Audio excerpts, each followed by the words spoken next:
Chapter 74. The phone rang once, twice, thrice, until it was hung up. There was no answer.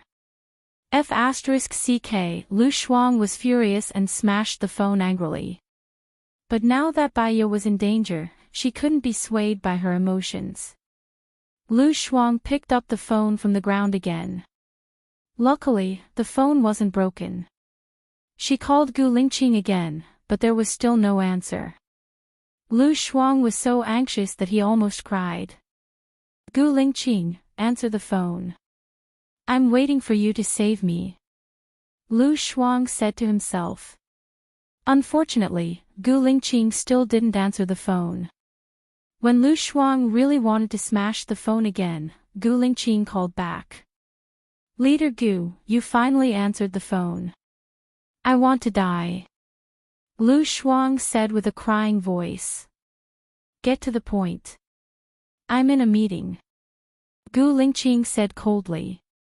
Okay. Leader Gu, please save Baiya. She was taken away by Su Jiran. She has never slept with Su Jiran. She lied to you. Besides, it's all my fault that she can't be with you. Su Jiran took an indecent video of me. Su Jiran used this to threaten Baiya. So, Baiya can't get a divorce. She likes you, I promise. She just doesn't want to affect your career, so she said those cruel words on purpose. Lu Shuang told the truth. Gu Lingqing frowned, and his eyes were unfathomable. He knew that Baiya must have a reason. I'll deal with it. That's all for now. Gu Lingqing folded his arms and looked at the time. You must deal with it immediately. They have been gone for several minutes. I'm afraid it's too late. Lu Shuang said anxiously. I see. Gu Lingqing hung up the phone, thought for a while, and called the director of the City A police department. Hello, I'm from the military. Su Jiran, the deputy director of the health bureau, is involved in a major case. We need him to cooperate with the investigation. Locate his phone immediately and arrest him in 10 minutes. This involves military secrets. You must remain silent. Our lieutenant colonel will come over to handle it. Yes, we will cooperate with the military, the director promised. On the road Baiya looked out of the window. The rain was still very heavy, slapping against the window. The scenery outside was somewhat blurry, just like her mind.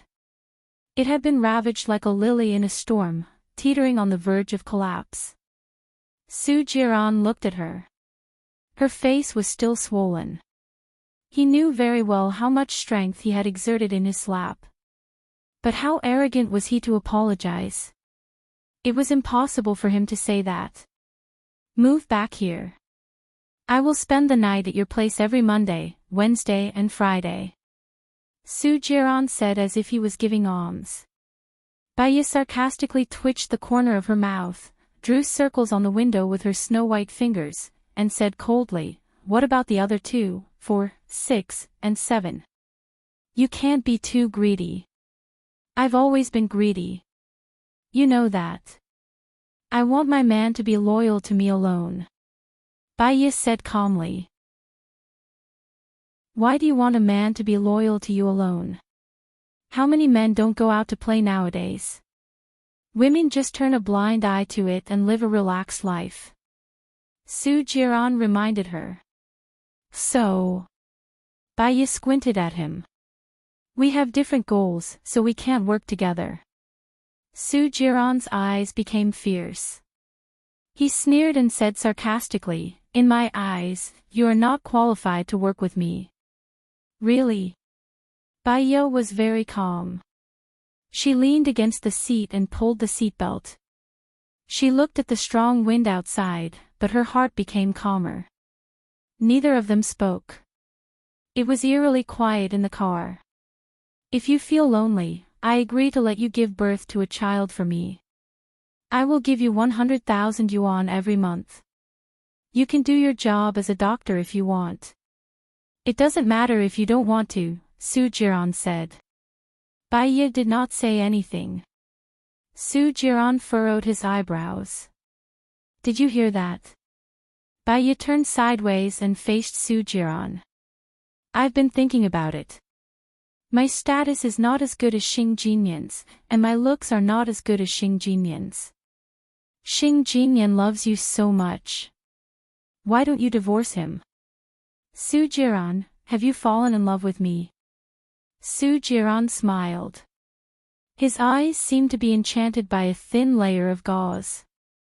You think too much. Fall in love with you? How is that possible? Then why don't you divorce him? Gu Lingqing likes you so much. I should use you as bait to make him do something wrong so that I can pull him down from his high horse, right? Su Jiran said with a chuckle. It seemed to be true and false. Bai Ye could not tell at all. If what he said was true, all the more she should not be involved with Gu Lingqing. Su Jiran stopped the car. Bai Ye looked ahead. There was a roadblock on the road. A few police cars were parked there. A police officer came over and knocked on the window. Su Jiran lowered the window. The police officer had an ID. Su Jiran, you're involved in an unusual case. Please come with us. Me? Su Jiran paused for 3 seconds and smiled. Did the military call you to do this? We don't know. We're just following orders. Come out. The police officer opened the door without hesitation. Very good, ha ha ha, very good. Su Jiran looked at Bai Ye and blinked his right eye. He was not depressed at all because he was caught. On the contrary, he was in a good mood. Bai Ye was even more worried. Would Su Jiran really use her as bait? No, Su Jiran would not guess that she knew Gu Lingqing. However, who could say for sure when it came to politics? Maybe it was because of her relationship with Gu Lingqing that Su Jiran set her up. Bai Ye's phone rang. She saw that it was Gu Lingqing calling. She hesitated and did not answer it. Her phone immediately rang. It was Gu Lingqing. I know you're in the car. Answer the phone in 1 minute or I'll come in and look for you. Bai Ye looked at Gu Lingqing's domineering tone. When he called again, she answered it. Gu Lingqing was silent. He was obviously angry. After a while, he said, Are you okay? Are you hurt? Hearing Gu Lingqing's voice, Bai Ye's heart softened a little. She had read a magazine before. The magazine said that a good love was when both parties or one of them grew up in a sunny place. She and Gu Lingqing were obviously not like that. I'm fine. I'm not hurt. Let Su Jiran go. I want to solve my own problems, Bai Ye said gently. Gu Lingqing really did not like her. He always pushed her away. Must you alienate me like this? Gu Lingqing asked coldly.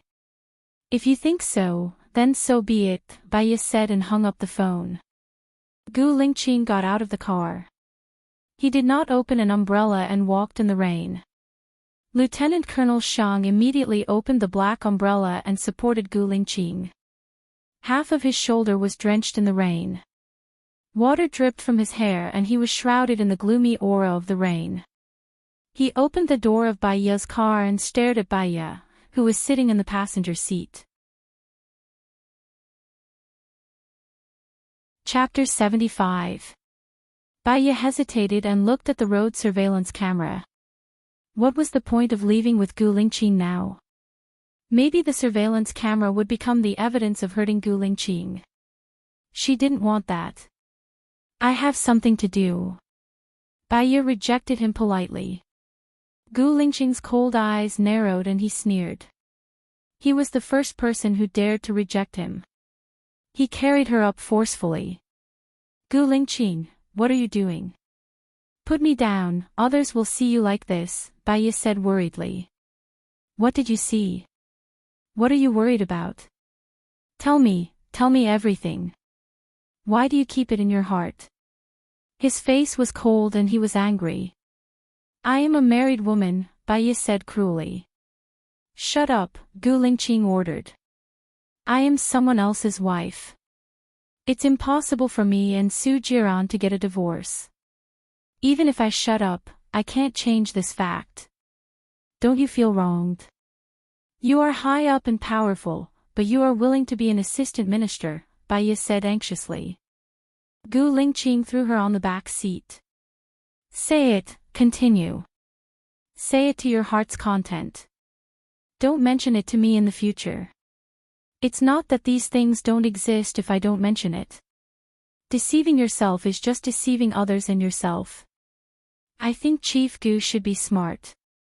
He knows who he shouldn't touch and who he shouldn't provoke. He should know better than me, Baiye said bluntly. The way he addressed him as chief and the way he shouldn't touch him made his eyes red and his anger kept rising. I've already touched him. What do you think I should do?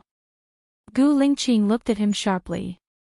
His jaw was tight and he got on the back seat. As soon as he got on the car, the air pressure suddenly became much lower and the air became oppressive.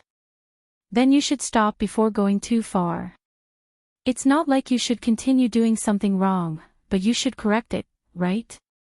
Baiye wanted to get out of the car. She couldn't stay in the same car as him, so she opened the door beside her. Gu Lingqing's pupils constricted. She held her arms and said coldly, I'm sorry. I'm not going to correct the mistake. Even if it's wrong, I'll treat it as right and go on. You're mine. Was he confessing? Baiye was shocked. Before she could react, he kissed her lips. She knew it was wrong and stepped back. He pressed the back of her head and kissed her even hotter. Baiye had nowhere to retreat, so she pushed his shoulder hard. If you can't push it away, hit it. He remained motionless. Lieutenant Colonel Xiang was anxious. Madam Bai, just give in to our leader. He won't mistreat you. He was in the middle of a meeting and there was something important. When he heard that something had happened to you, he rushed over immediately. Baiye knew that Gu Lingqing treated her well. But the better he was, the more she couldn't hurt him. They had only known each other for less than a month. He could pull away and she didn't have to fall too deeply into it. It was just a one-night stand. She bit his tongue that had ravaged her mouth. Gu Lingqing didn't step back. He stared at her. Baiye tasted his sweet blood and her heart softened. She didn't bite him anymore and let go. He deepened the kiss. He didn't let her step back. He didn't even give her time to breathe. He made her swallow his blood. It entered her stomach and blended into her blood. His kiss was too forceful and overbearing. She really couldn't breathe. Her limbs were weak and she couldn't resist. Only then did he slowly soften. Lieutenant Colonel Xiang closed the door for them and asked the soldiers to get out of the car. He lowered the window and closed the door. With Gu Lingqing's car as the center, it spread out for at least 100 meters. Baiye wanted to die. Even if they didn't do anything, other people would imagine it. He and Lieutenant Colonel Xiang had a tacit understanding. Lieutenant Colonel Xiang asked the soldiers to leave. He closed the window and the door. His actions were much wilder. He pressed Baiye on the car seat. In the narrow space, the two of them were very close. While he was kissing her, he had already pulled the K down inside her. As soon as Baiye could speak, she said, Gu Lingqing, we can't do this. He had completely lost his mind. His eyes were bloodshot. The memories from 3 years ago flowed through his mind.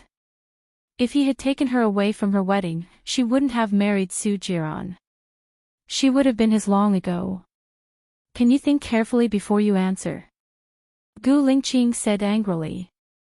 No. Baiye was very determined. But her determination didn't work on him at all. Baiye exclaimed. She felt his storm-like anger. She didn't like the current Gu Lingqing. She wanted to break free, but she fell deeper into the whirlpool. You can't do this. Baiya frowned and her eyes were red. Can't do what? He grabbed her waist, and his temples were throbbing. Are we not suitable for each other?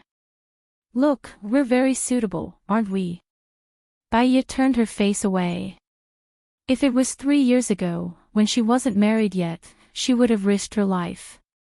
Even if Gu Lingqing's family didn't agree, she would accompany him to walk through hell. But now it was different from 3 years ago. She wasn't even qualified to accompany him to walk through hell. Gu Lingqing clamped her chin and made her face him. A dark pain flowed through his eyes. Baiya, I like you. Can't you feel it? Waves of excitement flowed through Baiya's heart. His confession, unintentionally, was poison. It could erode all her reason and resistance. Woo woo woo. Baiya cried. She didn't know whether she was sad, touched, or desperate. Lu Shuang has already told me to leave this matter to me. I will solve it. Don't push me away. I don't care about your identity, your past, or your status. I only care about your feelings. He lowered his head. They were very intimate. His kiss fell on her rosy lips. Baiya breathed softly and closed her eyes. His kiss moved from her eyes, to the bridge of her nose, and then to her lips. Think of a way to delete the surveillance cameras here, Baiya said worriedly. It has been done. Gu Lingqing said in a low voice and held the back of her neck. Maybe because it was comfortable, his eyes gradually softened. Lu Shuang said that you broke up with me because you didn't want to implicate me, right? Baiya didn't say anything. She had already felt his strong presence. She was afraid of a reaction, but the reaction was strong. If that's the case, you don't have to worry. My status is not something that Su Jiran, the director of the Sanitary Bureau, can shake. Gu Lingqing said with certainty. Baiya couldn't hear what he was saying. She clenched his arm tightly, and her face was blushing. She couldn't think clearly now, and she didn't want to think clearly. Gu Lingqing leaned over and kissed her lips again. In a daze, she remembered something. It seemed that she hadn't taken the medicine. Chapter 76. Gu Lingqing sent Baiya back to Lu Shuang's place. Seeing Baiya come back, Lu Shuang hurried to greet her.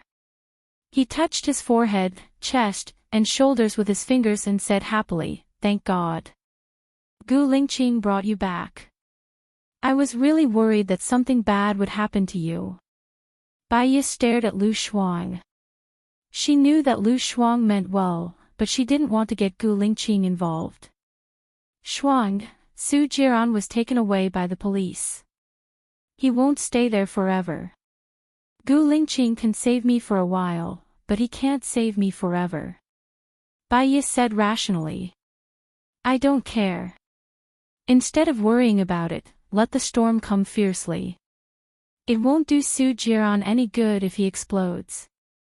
If he offends Shiniyin, he won't have a good life in the future. Let's just destroy each other. Lu Shuang said impulsively.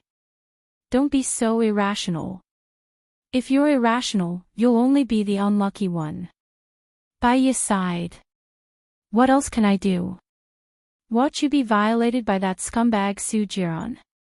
Lu Shuang said angrily. Baiya looked out of the window.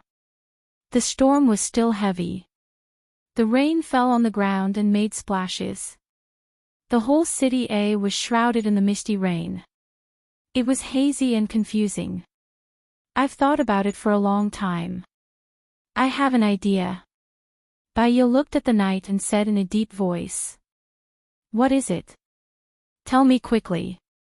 I'll do it. Lu Shuang moved Baiya's body and said anxiously.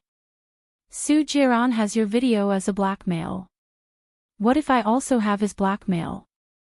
Baiya asked back. He's so cunning. He doesn't like you and won't tell you anything. You've just met his parents today. You can imagine how defensive Sujiran is. He won't tell you his secret. Lu Shuang said with certainty. Not that. I'm talking about his relationship with Xing Jinyan. They are the disgusting relationship between a sugar daddy and a slave girl. I get angry whenever I mention it. Didn't you see how shameless Xing Jinyan is? He did that with Su Jiran in the wild. I feel like vomiting. Lu Shuang said angrily. So, it's a good thing that Su Jiran doesn't keep a low profile. He is a senior official. He's a senior official. He is a senior official. He is a senior official. He is a senior official. It's not good for him. Maybe we can drag him down from his position, Baiya thought. You also said that he is a senior official. That you or something has disappeared. They don't dare to provoke Su Jiran. But Xing Jinyan dares to provoke him. Xing Jinyan's father is the governor. In terms of power, he is 2 ranks higher than Su Jiran. Now that Xing Jinyan is with Su Jiran, she probably wants me to divorce Su Jiran. So, she will cooperate with us to get the evidence, Baiya guessed. Xing Jinyan is a socialite. Her father is the governor. I don't think she will be willing to expose herself as a mistress. They are all selfish, Lu Shuang said worriedly. How will we know if we don't try? I can still negotiate with her. Baiya had already made up her mind. She did not want to sit still and wait. She called Xing Jinyan. Xing Jinyan picked up the call. You actually called me. Xing Jinyan said in a strange tone. Su Jiran said he doesn't want a divorce. He even used my friend's secret to threaten me. You should know what it is. Baiya went straight to the point. Xing Jinyan's gaze turned sinister. What do you mean? Did you call to show off? I don't need to. I just called to tell you that we are on the same boat now. We have a common goal, and that is to get Su Jiran to divorce, Baiya said calmly. I'm sorry, but I don't want the man that Baiya doesn't want. I don't need to eat your leftovers, Xing Jinyan said angrily. Are you sure you don't want him? Do you know Su Changhao? Baiya asked. What's wrong, Chief of the Air Force? Don't tell me you have hooked up with him. Xing Jinyan said sarcastically. He is Su Jiran's cousin. You should know Su Jiran's background. He is now the Deputy Director of the Ministry of Health, and he might become the director next year. In another 2 years, he will be the mayor. According to his background, his position will be higher than your father's in less than 10 years. Do you really want to give up? Baiya said with a smile. Then why don't you want him? Xing Jinyan frowned. Because he likes you, not me. Why should I want a man who doesn't love me? 10 years later, I will be 34. If I get kicked by him at that time, wouldn't I have wasted 10 years of my youth? Then I will wait for his divorce 10 years later. Xing Jinyan said proudly. Don't forget that I will be 34 in 10 years, and you will be 34 in 10 years. Can you guarantee that Su Jiran will still love you? Can you guarantee that there won't be a girl who is more beautiful and younger than you? Baiya spared no effort to provoke him. Xing Jinyan squinted his eyes and hesitated for a while. He lowered his voice and asked, What do you want? Help me get the video of Lu Shuang, and I will hire a lawyer to handle the divorce. I will definitely be able to get a divorce, Baiya said. Su Jiran made a few copies of the video. Xing Jinyan regretted it the moment she said it. She should have only given 1 copy to Baiya and lied to Baiya to get a divorce. If Baiya asked for a divorce and Su Jiran exposed the video, it would be useless no matter how many copies she had. Baiya would definitely be more determined to get a divorce. She made a slip of the tongue and wanted to bite off her tongue. Baya also knew that Su Jiran would prepare a few copies. There's another way. I have the evidence of you and Su Jiran having an affair. You want to set me up? Su Jiran hasn't gotten a divorce yet, and I won't have a legitimate reason to marry him. My reputation will be ruined, Xing Jinyan said angrily. You and Su Jiran were so brazen in the villa by the sea. Do you think your reputation isn't ruined now? Except, those people don't. I just want to expose you, Baya said coldly. That's why I can't give you the evidence. How would I know if you want to divorce me or frame me? Xing Jinyan said defensively. Don't worry. I got the evidence of you and Su Jiran just to threaten Su Jiran not to release Lu Shuang's video. I will only treasure the recording of you and Su Jiran. As for you, you can get Lu Shuang's video and copy it. If I release the video of you and Su Jiran to the public, you can also release the video of Lu Shuang. I didn't divorce because I wanted Lu Shuang's video. Do you think I would do that? Baya analyzed rationally. Xing Jinyan was silent. 15 seconds later. She asked in a deep voice, are you really willing to divorce? Do I have a reason to lie to you? Baya asked. Okay, deal. I will give you the video as soon as possible, but please divorce as soon as possible. Xing Jinyan made up her mind. She couldn't trap the wolf without sacrificing the child. Baya also raised the corner of her mouth slightly. Chapter 77. Baya hung up the phone. Lu Shuang asked anxiously, she agreed. Baya nodded. She agreed. There's no harm in it for her. She'll agree. That's great. Now we just have to wait for her to get the evidence. Then you can divorce Su Jiran. I'll be waiting to attend your wedding with Gu Lingqing. Lu Shuang was happy for Baya. Baya didn't say anything. She walked to the window and looked outside. The rain was still pitter-pattering, just like her current mood. Asterisk 2:00 in the morning. Su Jiran walked out of the police station. Xiong Daini was wearing a long black dress and a hat. The gauze on the hat covered her face. What's going on? I called their director and said that the military arrested you. Why did the military arrest you? Xiong Daini asked anxiously. Su Jiran curled the corner of his mouth and looked ahead coldly. Since Gu Lingqing wants to play, I'll play with him. Why does Gu Lingqing want to play with you? Xiong Daini widened her eyes anxiously. The thing between him and Baya is true, isn't it? I'll take care of it. You don't have to worry about it, Su Jiran said firmly. How can I not care? Even the president is afraid of the power of the Gu family. Don't provoke him anymore. If he wants Baya, do him a favor and give Baya to him. Anyway, that girl has to be dirty. Don't forget that she was raped 3 years ago, Xiong Daini said angrily. She said angrily. I can give up Baya, but I can't let others take him away. They are two different things.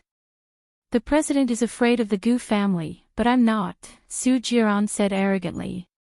Jiaran, I'm worried about you. Please don't do anything that will make me worried, for the sake of your father's soul in heaven, Xiong Daini pleaded. I can't lose my backbone. I know what to do.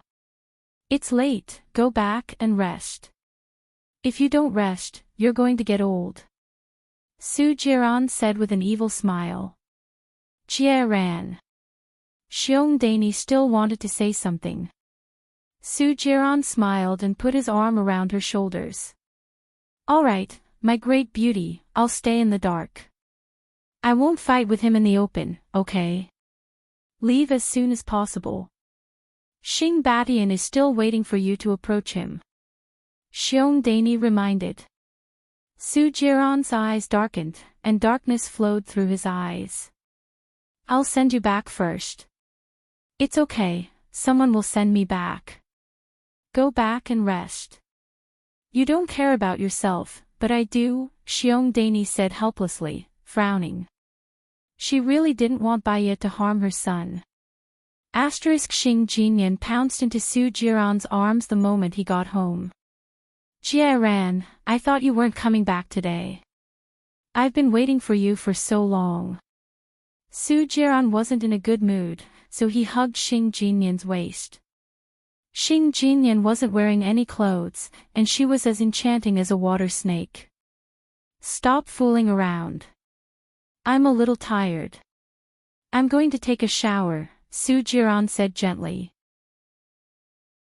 I'll run the water for you and help you take a shower, Xing Jinyan said coquettishly. She pushed open the bathroom door, turned on the light, and ran the water. Su Jiran tore off his tie, and Baiya's image flashed through his mind. He squinted his eyes and sneered. His eyes were full of desire. He pushed open the bathroom door and entered. The bathroom was filled with steam, and it was foggy, as if it was made of gauze. Xing Jinyan stood up from the bathtub. There was a lot of foam on her body, and it covered her important parts, which made it even more tempting. Su Jiran stared at the enchanting Xing Jinyan, his gaze deep. He was thinking that Xing Jinyan looked quite similar to Baiya, but their auras were completely different. Xing Jinyan looked like a fairy, fresh and refined. In reality, when she was overseas, everyone had sex with her. How messy was it? The word messy wasn't an exaggeration to describe her. Baiya, on the other hand, looked calm and indifferent. Because of the wound in her heart, she was more cautious and guarded than ordinary people. She wouldn't easily accept someone who walked into her heart. Once someone walked into her heart, she would give everything she had, including her life. For example, Lu Shuang's existence with Baiya was a case in point. For the past 3 years, he had given her a marriage in name only. He had fooled around outside, but she had been consistent. He didn't worry about her. Sometimes, he pitied her, but most of the time, he hated her. He hated that she had been raped. He had only planned the kidnapping, but she had lost her first time. He also hated that she was so beautiful, so cold, so arrogant, so decisive. If it wasn't for the hatred in his heart, would he have fallen in love with Baiya? Jiran, I've filled the tub for you, Xing Jinyan said coquettishly. Su Jiran was frustrated. He stepped into the bathtub, and Xing Jinyan took the initiative to kiss him. The two of them were entangled in the bathroom. However, he wasn't in the zone. He didn't know why, but he felt a little bored. In the end, it was Xing Jinyan who said it. Xing Jinyan smiled seductively and looked at the top of the bathtub. There was a pinhole camera that she had placed in it. Baiya would soon see the love between her and Su Jiran. She couldn't wait to show it to Baiya. Anyway, Baiya only dared to keep it, she wouldn't dare to put it online. Jiran, do you love me? Xing Jinyan wrapped her arms around the back of Su Jiran's neck. Of course. I love you too. Divorce Baiya, then we can be together openly, Xing Jinyan said with a smile. Su Jiran hugged Xing Jinyan's waist. He didn't say a word, but kissed her fiercely. Be good, I'm tired. Sleep with me for a while. In the middle of the night, Baiya woke up. When she woke up, the pillow was already wet. She dreamed of her childhood. This dream reminded her of when she was young. Ever since she was sensible, she had seen her mother wash her face with tears all day long. Her mother's mental state was very bad at that time, and she often hit her. After that, her mother got divorced and was chased out of the Xing family in despair. They lived in a rented place, and life became more and more difficult. One day, her mother put sleeping pills in the milk for her, and she fell asleep after drinking it. Her mother filled the bathtub with water, put her in the bathtub, and cut her wrists. Her mother also cut her wrists, and lay in the bathtub with her. Perhaps her mother still couldn't bear to let her go, she didn't cut deeply. She woke up and walked outside. But she didn't know where to go. Who should she look for? Without her mother, how was she going to live in the future? She went back to the bathtub and hugged her unconscious mother. After that, she didn't know who saved her. Her mother was locked up in a mental hospital, and she stayed in an orphanage for 10 years. After 10 years, her mother was released from the mental hospital. She brought her back and started to take care of her. She knew that her mother treated her well, but her mother was very bitter. She couldn't afford to go to university, and her mother knelt on the ground. Chapter 78. Her personality had always been cold. She didn't trust people easily and she didn't get close to people easily.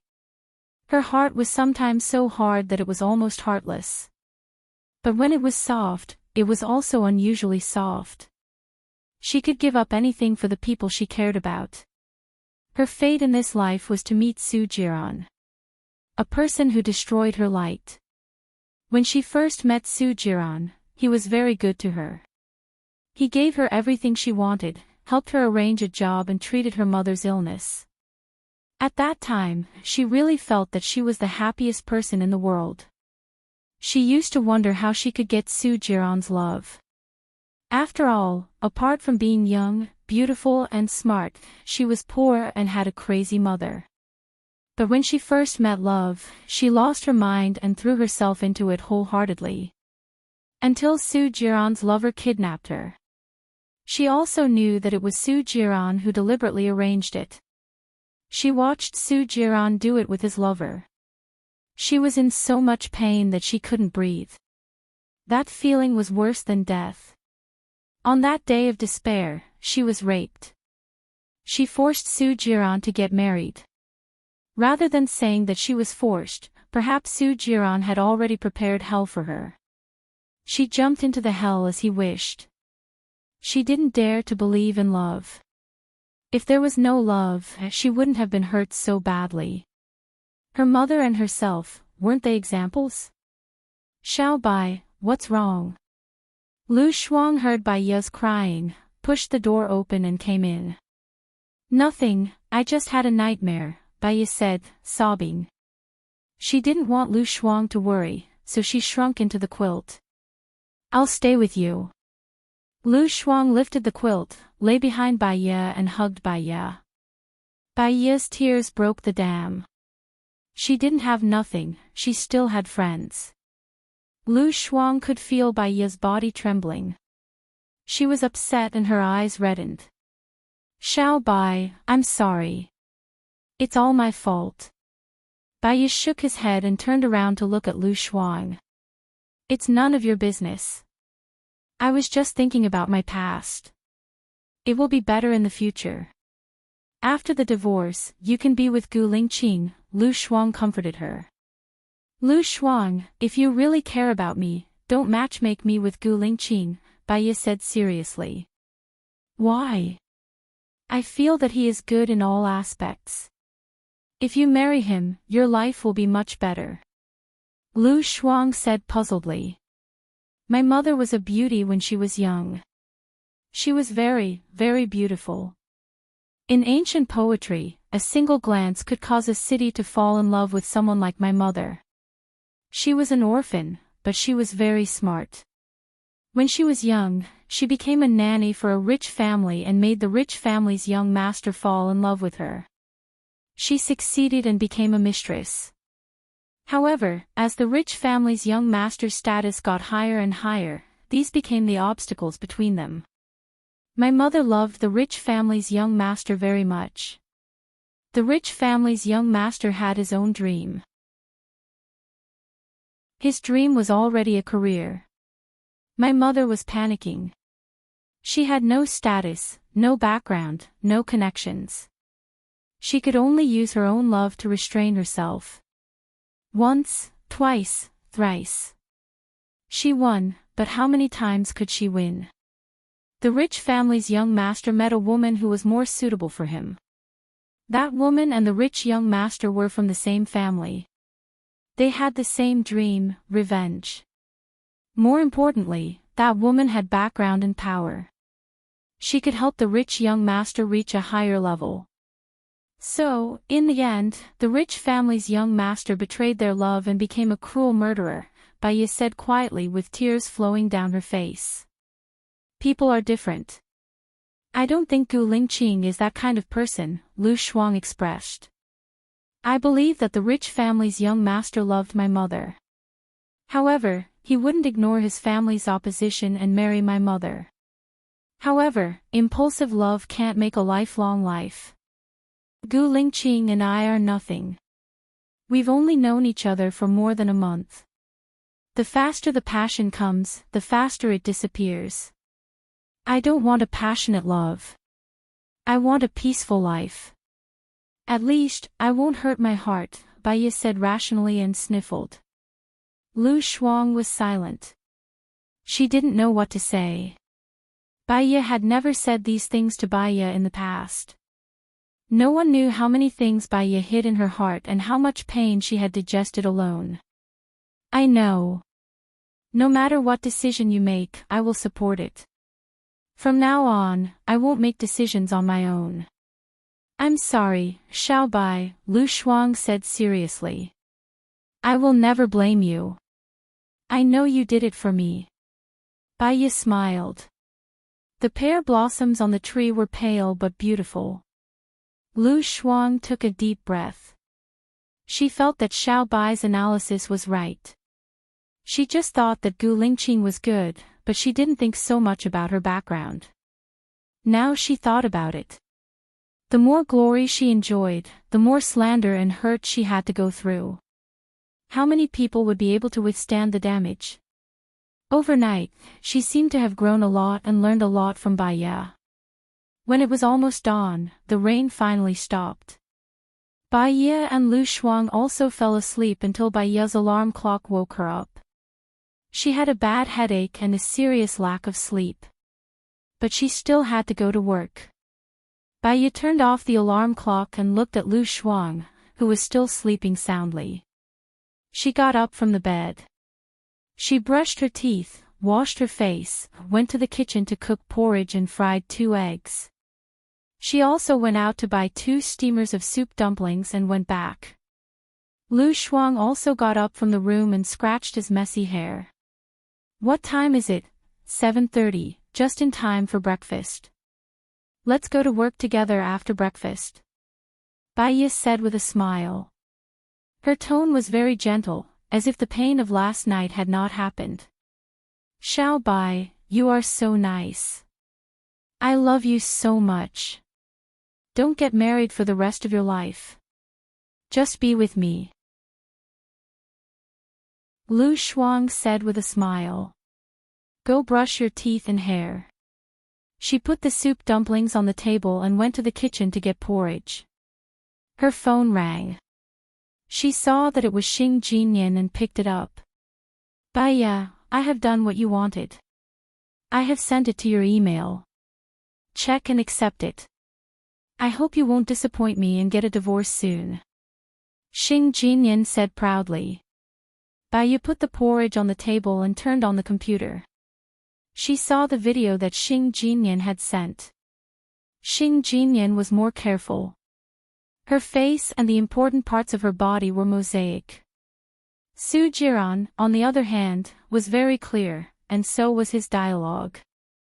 3 years ago, when she saw such a video and heard such dialogue, she would still feel sad and indignant.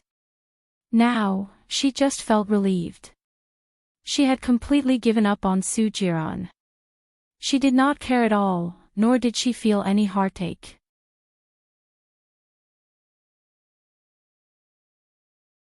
Chapter 79. Baiya and Lu Shuang went to the hospital. As soon as they got out of the elevator, they heard the nurses gossiping.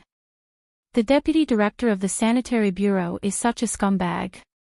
So, handsome men are not good. He uses his power and looks to fool around with women everywhere. It's really hateful, Nurse said. I heard that he was married in secret. How miserable would it be to be his wife? It's so stressful to wear a green hat, Nurse B said. I don't know what's wrong with the women nowadays. There was a celebrity on the internet who married a famous beauty. In the end, he had sex with many young models. He even said that he hunted Y. It's really disgusting. The key is that the female star still doesn't want a divorce. It's so infuriating, Nurse said. Hey, what are you talking about? Lu Shuang asked with a smile. Let's hear it. There's no such thing as too much gossip. Everyone, let's talk. Dr. Lu, you haven't gone online yet. It's very popular on the internet now. The deputy director of the sanitary bureau came to see the VIP pregnant woman. Maybe the pregnant woman's belly was also caused by him, Nurse said excitedly. What's wrong with him? I can't even sleep. I haven't even had time to go online. I seem to have missed out on a few 100 million. Lu Shuang did not go to the office. He pulled Baiya to listen together. What's the name of that scumbag? Su Jiran. Yes, that's the name. A lot of things about him have been exposed on the internet. He changes women every 2 or 3 days. He has changed more than 30 women in 3 years, Nurse gossiped. More than 30. Lu Shuang looked at Baiya in shock. Baiya was very calm. It was not a big deal. There was no change in her expression. Yes, I guess the Discipline Inspection Commission will be looking for him. A person like him has seriously violated the discipline. He will probably step down, Nurse said. Dr. Lu, you can go online to see. The comments on the internet are much more interesting than what we said. After all, we don't know this director Su, but a lot of people on the internet do. They even broke the news and that photo. You should go take a look, Nurse B said. Okay, I got it. Lu Shuang dragged Baiya away. Who dares to touch Su Jiran? I think it's Gu Lingqing. Do you believe me? As soon as Lu Shuang said that, he realized that he had said something wrong. She shouldn't have talked about Gu Lingqing in front of Baiya. She quickly looked at Baiya's face. Baiya had already calmed down. Lu Shuang followed Baiya to Baiya's office. She quickly turned on her phone to read the gossip. This Gu Lingqing is really awesome. He has thrown out so much evidence. I feel like we have done it in vain, Lu Shuang said excitedly. Realizing that she had said too much, she slapped herself and looked at Baiya apologetically. I'm sorry. It's okay, Baiya said softly. She sat on her seat and checked today's work schedule. With all the evidence exposed, you and Su Jiran will definitely divorce, right? Lu Shuang said expectantly. I don't know, but I think the possibility is quite high. I will negotiate with Su Jiran later. As soon as Baiya said that, her phone rang. She saw that it was Su Jiran's call. She knew that he would call her, so she answered. Is it Gu Lingqing who did the things on the internet? Su Jiran asked with a smile, as if these things didn't affect him much. I don't know, Baiya replied directly.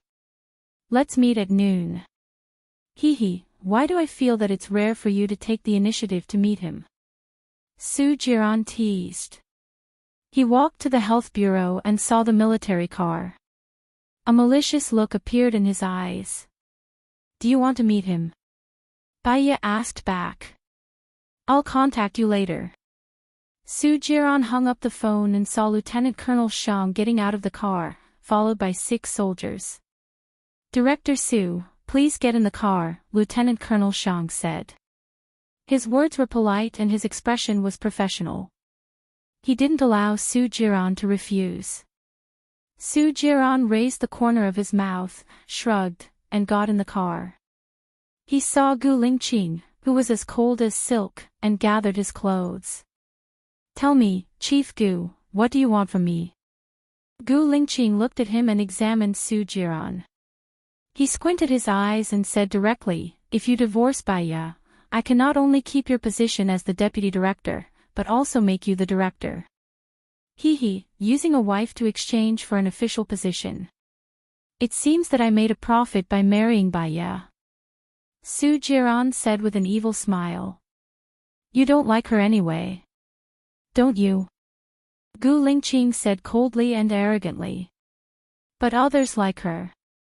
I have a bad habit. If others like something, even if I don't like it, I will take it for myself. I like it so that others can't get it. When I think about how they feel when they can't get it, I feel good," Su Jiran said in a strange tone. "As long as I say it, you will be completely finished. Do you believe me?" Gu Lingqing said coldly. "Of course I believe you. But I like challenging things. Just let me be finished. Let's see if I will also finish you. In addition, I don't need you to say anything. I am here to resign today." Su Jiran chuckled, pushed the door open, and walked out. Gu Lingqing frowned. He always felt that Su Jiran's identity was not as simple as it seemed. When Su Jiran came out of the health bureau, his phone rang. He saw the caller ID and got into his car. He smiled wickedly and asked, "Is everything arranged? Those people are at your disposal. In addition, I know something about Gu Lingqing. You should be very interested to hear it." Tell me. Don't keep me in suspense. I don't have much patience." Su Jiran started the car and drove out. "Let's talk when we meet." At noon, Baiya returned to the office after the surgery. She did not sleep well last night. She was resting on the table when her phone rang. She saw that it was Su Jiran and quickly picked it up. "See you in 10 minutes at the Blue Mountain Cafe near the hospital," Su Jiran said and hung up. Baiya quickly picked up her phone, grabbed her bag, and went out. Soon, she arrived at the Blue Mountain Cafe. She looked around and did not see Su Jiran, so she called him. "I'm here." "Where are you now?" Baiya looked around and asked. "The second private room on the second floor." "Come here." Su Jiran smiled. Baiya went to the second floor. The light in the private room was very dark. There was a candle on the table. The shape of the candle was made to look like a rose. On the other hand, elegant music was playing from the rose-shaped speaker on the wall. The atmosphere in the private room was very romantic, but it was not suitable for them. "Sit." Su Jiran nodded and glanced at the seat opposite him. Baiya sat down. She did not want to reminisce with him, so she said directly, "I have the video of you and Xing Jinyan having sex."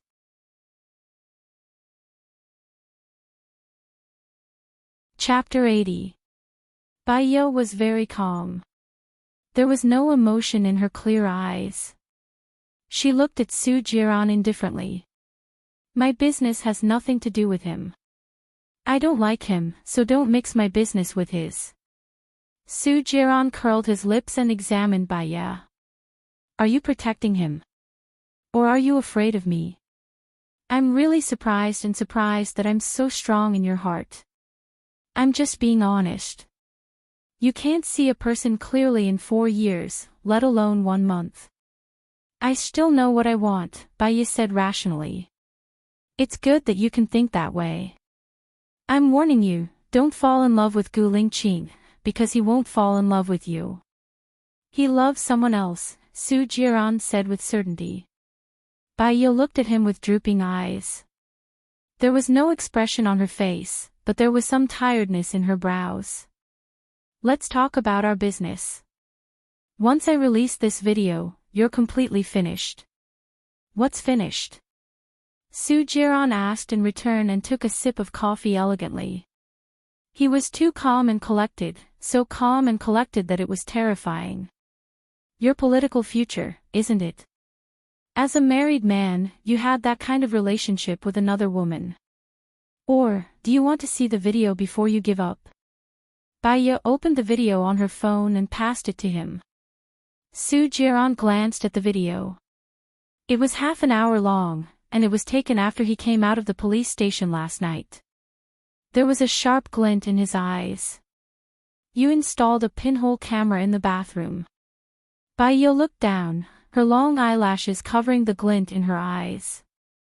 The pinhole camera was installed by Xing Jinyan. However, she didn't want to ruin his relationship with Xing Jinyan, so she took the blame. Divorce, Su Jiran. You know that the video you have about Lu Shuang is also about His Highness. Just like how you won't easily upload it online, I won't upload it either. I just want a peaceful life and won't affect your future, Baya said softly. Ha! Su Jiran put the coffee cup on the table, and the coffee in the cup almost spilled out. Didn't Gu Lingqing tell you? I quit. Do you think I'm afraid of your videos? Baya was stunned and said in shock, you resigned. Su Jiran tapped the table lightly. Is it strange that I don't even look up to the deputy director of the health bureau? Baya suddenly felt as if he had been splashed with cold water from head to toe. She saw that she was about to be freed and had put in a lot of effort, but in the end, she was just a clown in front of Su Jiran. He felt wronged because he had already done his best. Tears quietly flowed from her eyes, but they were terrifyingly empty. Su Jiran, if there is a next life, I don't want to know you again, and I don't want to fall in love with you. Baya put away his phone and stood up. Stop! Su Jiran shouted, frowning at her. Her tears seemed to touch the softest chord in his heart. Why are you crying? Su Jiran asked confusedly. Baya smiled. She shouldn't cry. What's the use of crying? It can't solve any problems. People like you won't understand the life of people like us. I don't think I owe you anything.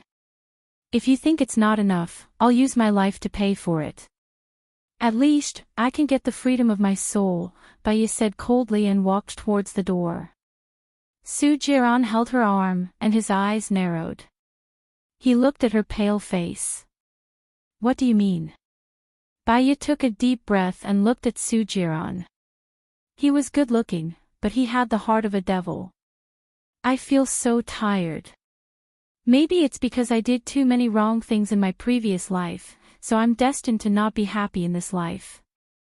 I don't need you to remember me, but you'll always owe me.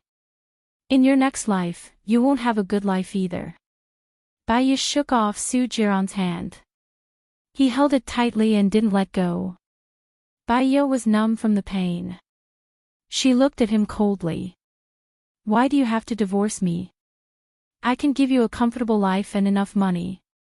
Isn't that enough? Even the identity of Mrs. Su is yours. You've gotten more than Xing Jinyan. Do you want to die? Su Jiran didn't understand.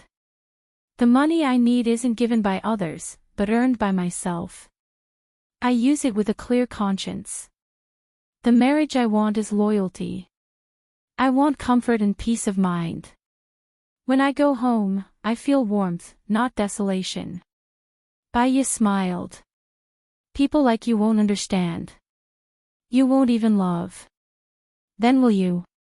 You keep saying that you love me, but you're with Gu Lingqing. Is that your love? Su Jiran tore apart his usual elegance. He was finally angry and revealed his true emotions.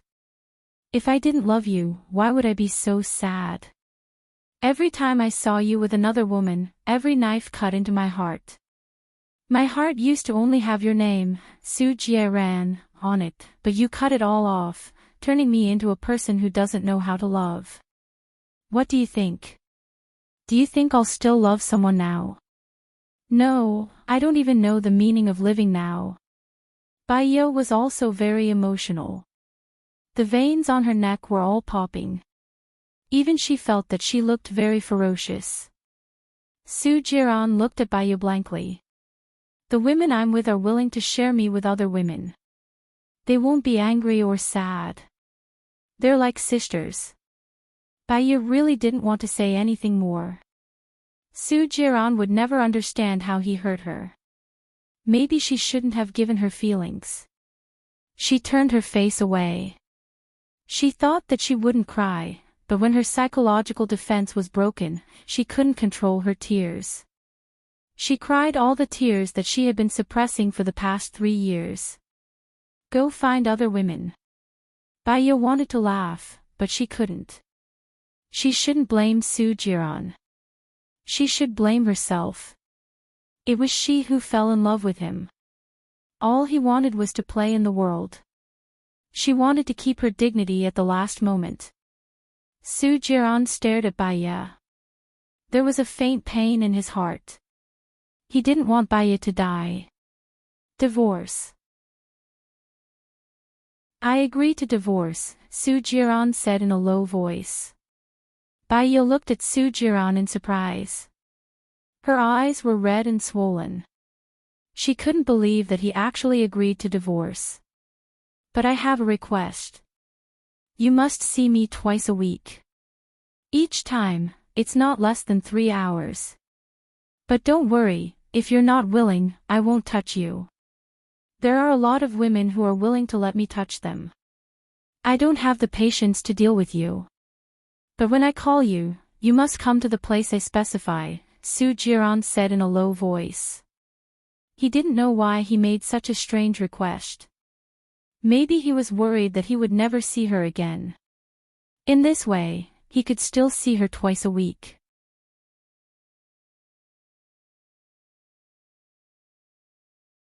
Chapter 81. Baiyu looked at Su Jiran in disbelief. You're really willing to get a divorce? I have to be on call, Su Jiran added. What if I'm at work? Baiyu still found it hard to believe. He had agreed to the divorce so suddenly, and she hadn't even succeeded in threatening him yet. I'll look for you when you're not at work, Su Jiran said in a low voice. How long do you want it to last? Baiyu asked immediately. You don't have the right to negotiate with me until I'm tired of it. Of course, you can also choose not to get a divorce. Su Jiran's lips curled up, but his eyes were desolate. You'd better agree, because I don't really want a divorce now. Yes, I agree. I'll go to the Civil Affairs Bureau to get a divorce now. I can leave with nothing. I have the household register with me. Baiyu agreed immediately. Su Jiran felt an indescribable sense of loss in his heart. He walked in front. Baiyu seemed to be afraid that he would regret it, so she followed behind him. Su Jiran went back to the villa to get the household register and the marriage certificate. It was eerily quiet in the car. The closer they got to the Civil Affairs Bureau, the more he realized that he didn't want a divorce. After they divorced, she would marry another man, become another man's wife, cook for other men, and give birth to other men's children. The more he thought about it, the more uncomfortable he felt. You won't get married immediately after the divorce, will you? Su Jiran asked coldly. No, Baiyu said with certainty. Su Jiran looked at Baiyu. She was gentle and quiet. The sunlight fell on the side of her face. Her beautiful appearance made his heart throb and ripple after ripple. Actually, Baiyu was very beautiful. That was why he had decided to marry her instead of Xing Jinyan the first time he saw her. He just didn't expect that she was worthless in Xing Bachuan's heart. What if I say that I won't play with women in the future? Do you still want to divorce me? Su Jiran asked. As soon as he asked, he felt annoyed. If that was the case, it would make him seem a little petty. He had always been arrogant and conceited. Just kidding, Su Jiran added. After saying this, he regretted it even more. Maybe Baiyu would agree not to divorce. He had blocked all his avenues. After a while, they arrived at the Civil Affairs Bureau. He followed Baya up the stairs, feeling an inexplicable panic in his heart. In the end, he wanted to show his good side. You don't have to leave with nothing. I'll transfer the ownership of the house you're living in to you. I'll give you another $1 million. You can live a better life.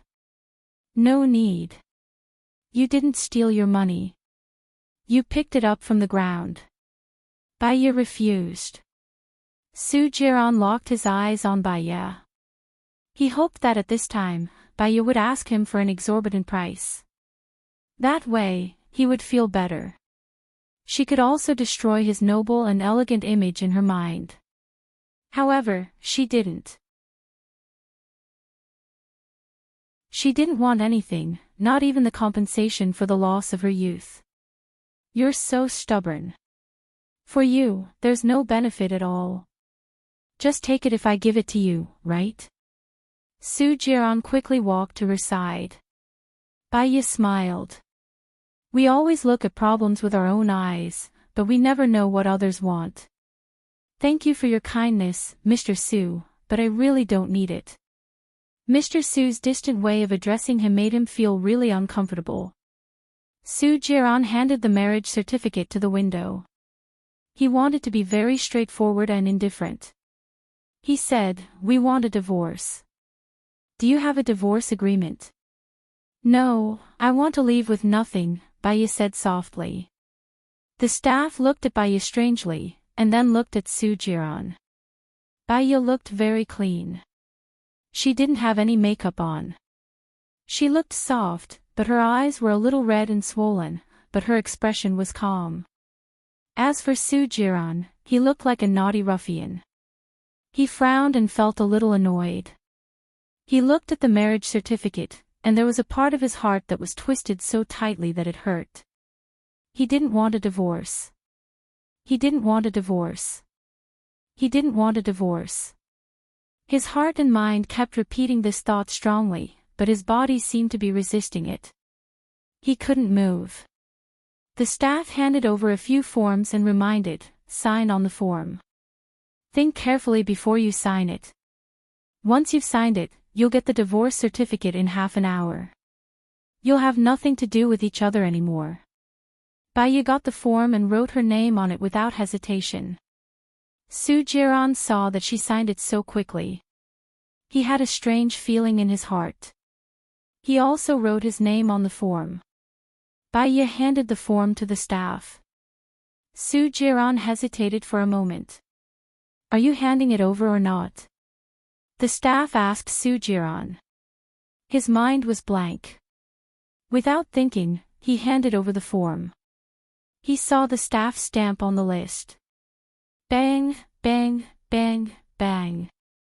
Each sound fell on his heart. He and Baya really had nothing to do with each other anymore. Do you want to go for a drink? It'll take some time to get the divorce certificate anyway. Soo-jiron said to Baya softly. Baya shook her head. Pay before you go for tea, the staff said. Okay. How much do you want? Baya said and took out her wallet from her bag. I'll pay for it, Soo-jiron said. He took out his black card from his wallet and handed it to the staff. The staff rolled his eyes at Soo-jiron. 10 yuan. Baya handed the 10 yuan to the staff. Soo-jiron felt uncomfortable in his heart. Only then did he remember that he was very generous to the women outside. He bought bags, luxury cars, villas, jewelry, and accessories, but he had never bought anything expensive for Baya. The most expensive thing was probably the rose that he had thrown into the trash. Oh yes, he had bought her a dress, a pair of shoes, and a pair of earrings. They were not worth much. Would Baya wear them in the future? The invalid marriage certificate and divorce certificate are here, the staff said. Soo-jiron came back to his senses. He looked at the divorce certificate and felt uncomfortable in his heart. It's so cheap to get a divorce. No wonder so many people get divorced. It should be more expensive. The staff was too lazy to care about him. Baya looked at the divorce certificate and felt like she was dreaming. She was finally divorced. She was finally free. She put the marriage certificate and the divorce certificate in her bag and walked out. Soo Jiran wanted to stop her, but the words were stuck in his throat. He threw the invalid marriage certificate and the divorce certificate into the trash can and walked out. In the car, he smoked a few cigarettes. He remembered the first time he met Baya. She was still a student. When she walked out of the school gate, she was wearing a sky blue dress. She was beautiful, and every step she took was like a lotus. However, she had a sense of alienation and innate pride. Because of this pride, he chose her. Half an hour later, Soo Jiran picked up the invalid marriage certificate from the trash can and opened it. In the photo, Baya frowned slightly and pursed her lips. However, her eyes were clear and full of hope. She was lovely and charming. Every facial feature was so beautiful, but he lost her.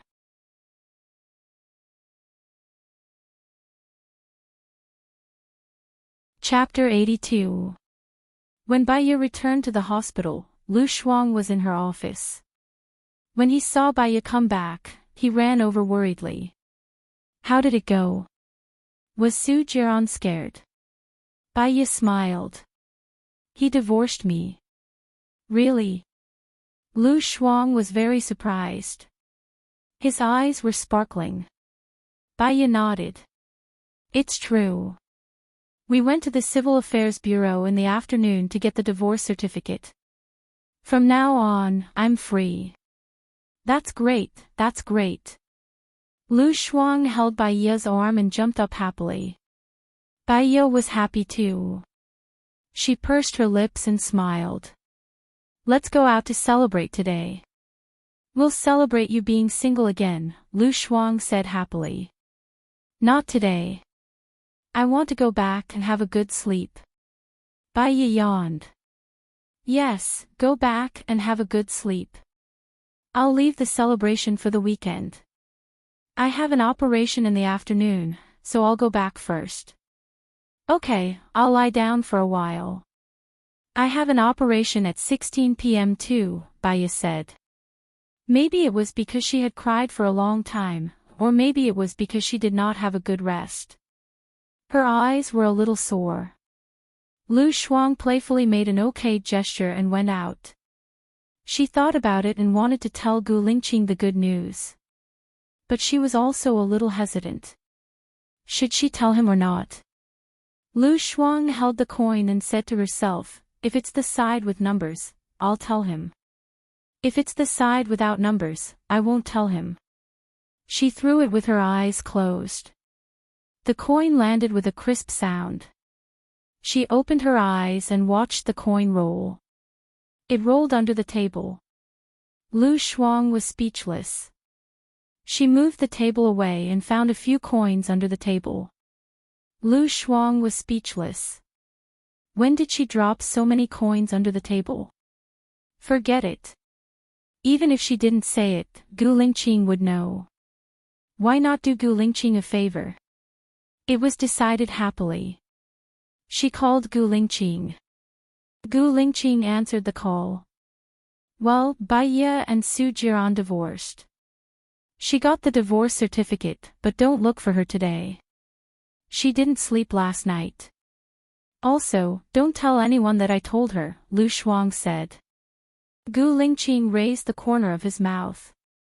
Lieutenant Colonel Shang heaved a sigh of relief when he saw the bureau chief smile. When the bureau chief was unhappy, the people around him would most likely suffer. I understand.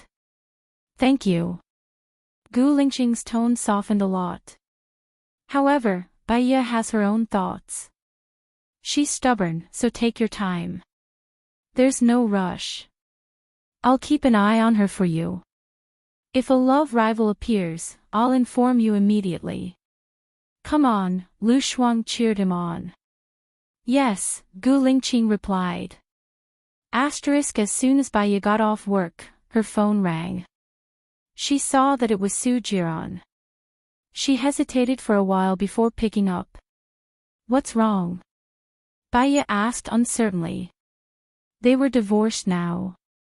She was a little worried. It wasn't a good thing. Didn't you say that you'll give me 2 days a week and 3 hours a day? You're off work now. I'm still at the Blue Mountain Coffee near your hospital. The previous private room. Come over, or I'll pick you up, Su Jiran said lightly. Baya really didn't understand Su Jiran. He suddenly agreed to the divorce. In the past, she wouldn't be able to see him even once a month. After the divorce, she saw him more often. I'll come over myself, Baya said, not understanding. She went to the Blue Mountain Coffee and went into the original private room. There was only Su Jiran in there. He was playing with his phone. Baya sat opposite him. What do you want to drink? Su Jiran asked. Baya shook her head. I haven't rested well for a few days. I'm a little sleepy. I don't want to drink anything. Then sleep for a while. Su Jiran nodded and glanced at the sofa. Baya frowned and looked at him defensively. Su Jiran smiled and tapped his fingers on the table lazily. He said confidently, if I want to do anything to you, you won't be able to resist even if you're awake. I said I won't touch you, so I won't touch you. Baya thought about it and realized that he was right. She really couldn't open her eyes. Anyway, she had to wait for 3 hours.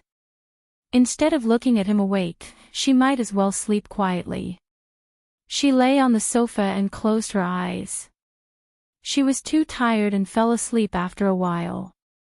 Su Jiran looked at her faint figure. He took off his suit and covered her body. He started to deal with official business. Mr. Su, the Gu family is also competing for the land at Qingshui Wharf. They want to connect Qingshui Wharf and Blue Sky Bay. Su Jiran curled his lips and typed. Then we'll fight for the land. He wants it, but I won't give it to him. Okay, I'll bid for it then. I'll give you the price later. Su Jiran typed. He texted Xing Jinyan. See you at my house in 3 hours. I have a gift for you. Mwah. Xing Jinyan quickly sent a message over. Su Jiran's eyes remained cold. He sent another message. Wrap my divorce certificate with a diamond necklace. The kind that costs around 10,000. Okay. Su Jiran looked at Baya. She slept very soundly, her breathing was very light and quiet. She was beautiful in her sleep. She looked prettier without any makeup. He picked up his phone and took a few photos. He chose one and used it as his screensaver. His eyes paused for a moment before he deleted it. Baya's phone rang. He furrowed his brows and took out Baya's phone. It was Lu Shuang's. He pressed the volume button and sent a message. What's up? Little Bai, didn't you say you're back to sleep? I see you're not at home. Lu Shuang was puzzled. I'll be back later. Su Jiran replied on behalf of Baya. He put Baya's phone on silent mode and put it in her bag. Baya woke up. She remembered that she was still in the private room. She sat up and saw that Su Jiran was still sitting opposite her. What time is it now? Su Jiran bent his arm and looked at the time, 10:05. You've slept for almost 5 hours. Then I'll go back. Baya put his clothes aside and stood up. Su Jiran handed her a box. Take it. What? Baya glanced at the box. She did not want to take it. I owe you a jade bracelet from last time. I was going to give it to you, but my mum took a liking to it. This one is better than the one from before, so take it. Su Jiran said casually, a devilish smile on his face. Baya was wary of Su Jiran, who exuded masculine hormones. Men gave women clothes so that they could easily take them off. Men gave women jewelry so that they could bind their fragile hearts. The more valuable it was, the heavier the shackles would be. No need. I don't need it. She walked towards the door. Su Jiran frowned. The more she did not want it, the more he wanted to give it to her. He took out the jade bracelet, held by Ye's hand, and put it on. He put it on and left. She took off the jade bracelet and put it in the jewelry box.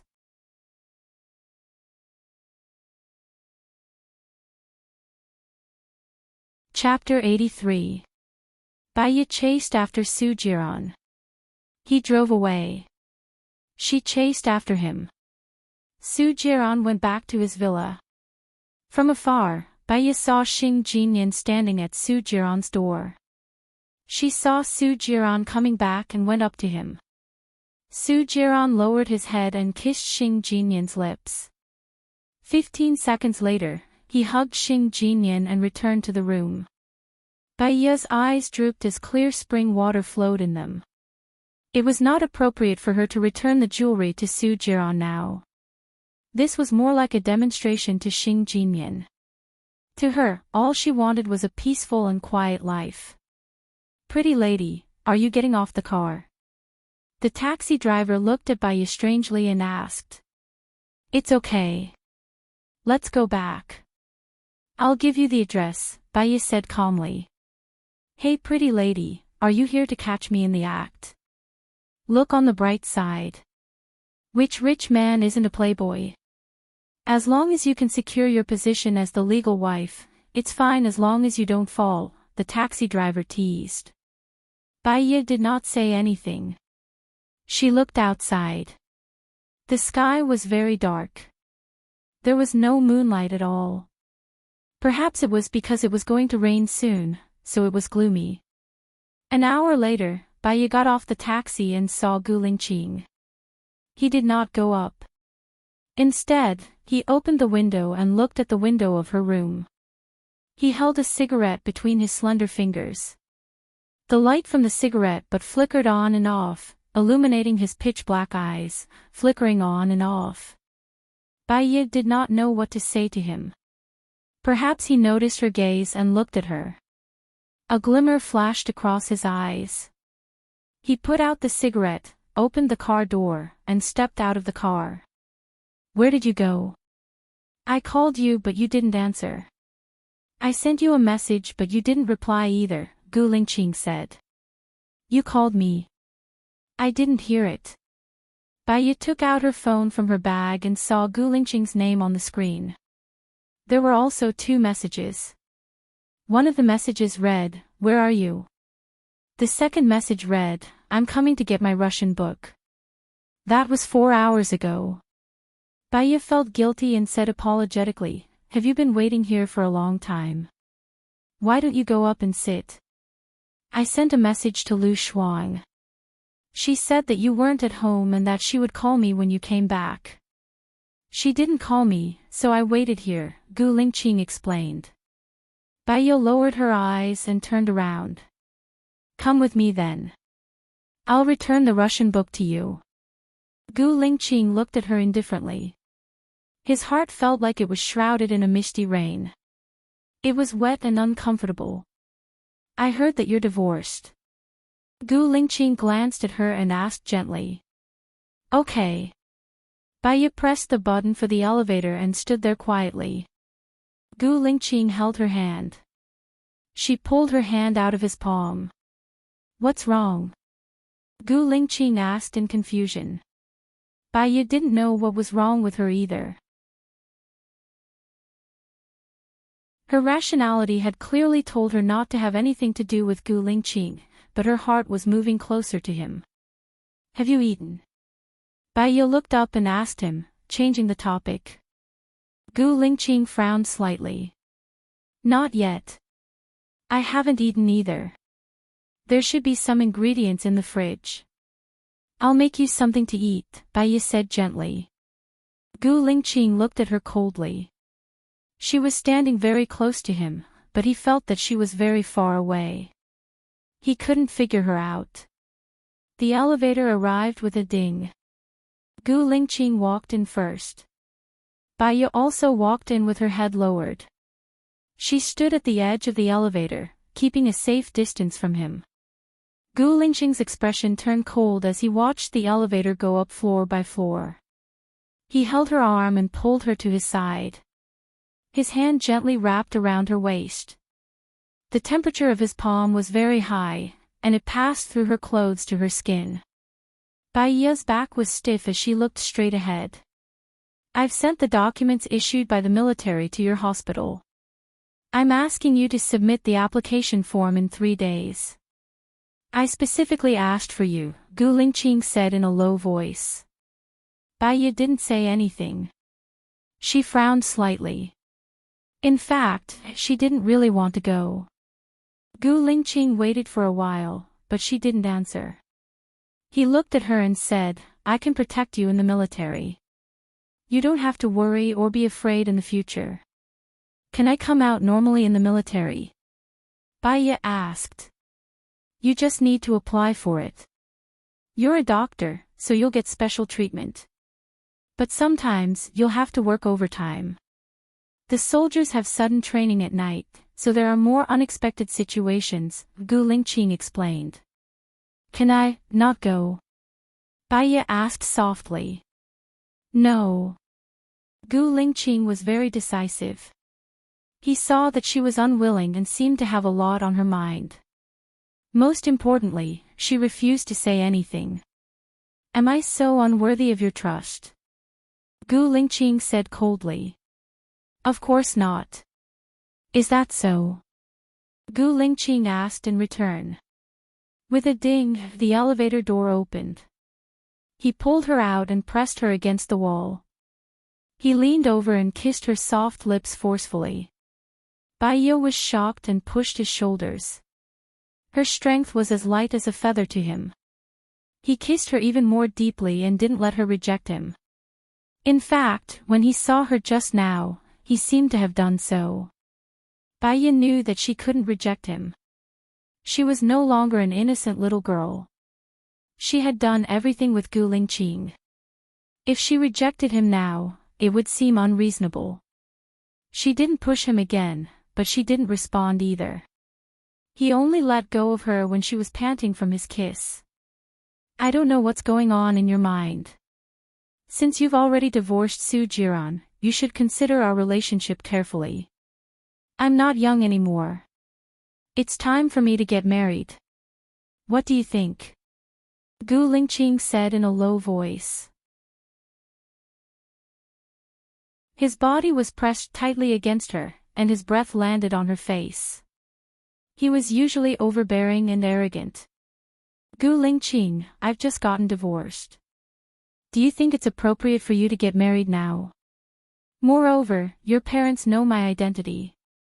Baiya reminded him. They can choose not to accept it, but they don't have the ability to object. No one can stop me from doing what I want to do. All right, let's end this matter here. Let's go in. Gu Lingqing stopped before going too far and nipped all her objections in the bud. Baiya realized that she really couldn't defend herself when facing him. She opened the door. Lu Shuang saw that Baiya had returned. Gu Lingqing was behind Baiya. She immediately picked up her bag and said tactfully, Baiya, it's good that you're back. I've invited my friends to play mahjong all night. I won't be back tonight. Lu Shuang, Baiya shouted. She didn't want Lu Shuang to leave.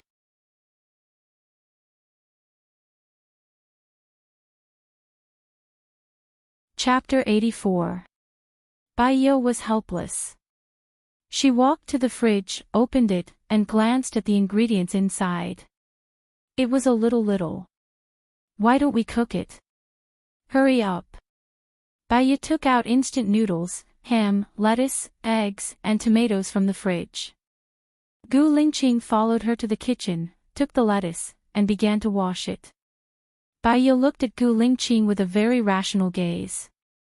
If Gu Lingqing wasn't the chief, his father wasn't the high and mighty deputy commander, and his mother wasn't the boss of one of the world's top 100 companies.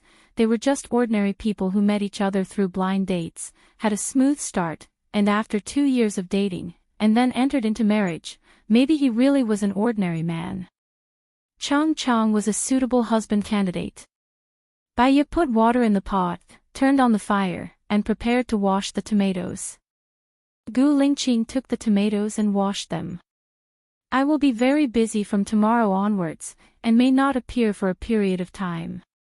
You can handle the military application first. If there is any urgent matter that needs to be solved, call Lieutenant Colonel Shang. I will tell him, and he will deal with it, Gu Lingqing said in a low voice. He didn't look at her, and he washed the tomatoes seriously. Okay.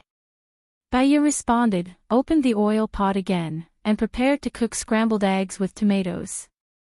Gu Lingqing took her spatula, broke the eggs into the pot, and began to stir-fry. You know how to cook.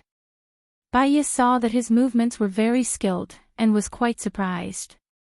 With his identity and background, there was no shortage of nannies at home, and now there were orderlies taking care of him, so he didn't look like someone who could enter the kitchen. I used to be the class monitor, and I won the second prize when we competed in culinary skills. Gu Lingqing put the sliced tomatoes into the eggs, added salt and sugar, and simmered it slowly. I thought you would have an important position after you entered. After all, your father's position is there. Bai Yi was honest. Cheng Hao and I both entered the special military region for training. Gu Lingqing's eyes dimmed, as if he was hiding some great pain, and then he said lightly, later, Cheng Hao was admitted to the Air Force University, and now he is the leader there. Are you all free-range? Bai Yi asked casually. Although we're supposed to raise them freely, our subordinates all know about our identities and backgrounds. Naturally, we'll improve quickly. You don't need to say it out loud. If we have a baby, I'll probably take care of it, Gu Lingqing said softly. Bai Yi's face was slightly red. She didn't dare to look at him. The water is boiling. She opened the plastic bag and put the instant noodles inside. Then she put the lettuce and sausages inside. Lu Shuang said that he won't come tonight. Do you need me to stay here tonight? Gu Lingqing suddenly said. Bai Yi was shocked. His finger touched the edge of the pot and was scalded. She withdrew her hand. Gu Lingqing's heart ached for her. She held her hand under the tap and rinsed it with water. Sometimes you seem very rational, but sometimes I feel that you're actually quite reckless. You can't even take care of yourself. I think you'd better not do anything and just sit and wait for the food. Gu Lingqing's words warmed her heart. She even had an urge to be with him. There was a voice in her heart that told her to give it a try. Anyway, she didn't want to fall in love again, and she didn't want to get married again. The worst result was that they wouldn't be together. She was divorced now. It wouldn't affect him badly, right? But what if Gu Lingqing was just impulsive? When he didn't love her anymore, she had already lost her heart. What should she do then? Her mother's tragedy was right in front of her. And she was too boring, too cold, too boring. She was afraid that he would get tired of her soon. It seems to be ready. You can eat now. Bai Yi withdrew her hand. Let me do it. Gu Lingqing said. He divided the noodles into 2 halves and put them into a big bowl. Then, he put the cooked tomatoes and eggs into 2 bowls. He took the bowls out. Bai Yi took a pair of chopsticks and handed him a pair. Gu Lingqing lowered his head and sucked the noodles. Bai Yi unconsciously looked at him. She really didn't expect that she would be with Gu Lingqing. She still remembered the first time she met him. He was cold, distant, resolute, and had an aura that kept people away. He was very cold, making people feel like they were looking up at a god. It was not easy to get close to him. Gu Lingqing looked at her and met her eyes. Bai Yi paused. Since her eyes were caught, it would seem deliberate if she looked away. Why are you looking at me? Aren't you going to eat? Gu Lingqing asked. I think it's a little too much. I want to ask you if it's enough. Bai Ye found an excuse. Eat first. If you can't finish it, give it to me, Gu Lingqing said in a low voice. Bai Ye realized that he would eat the leftovers. Ripples appeared in her heart.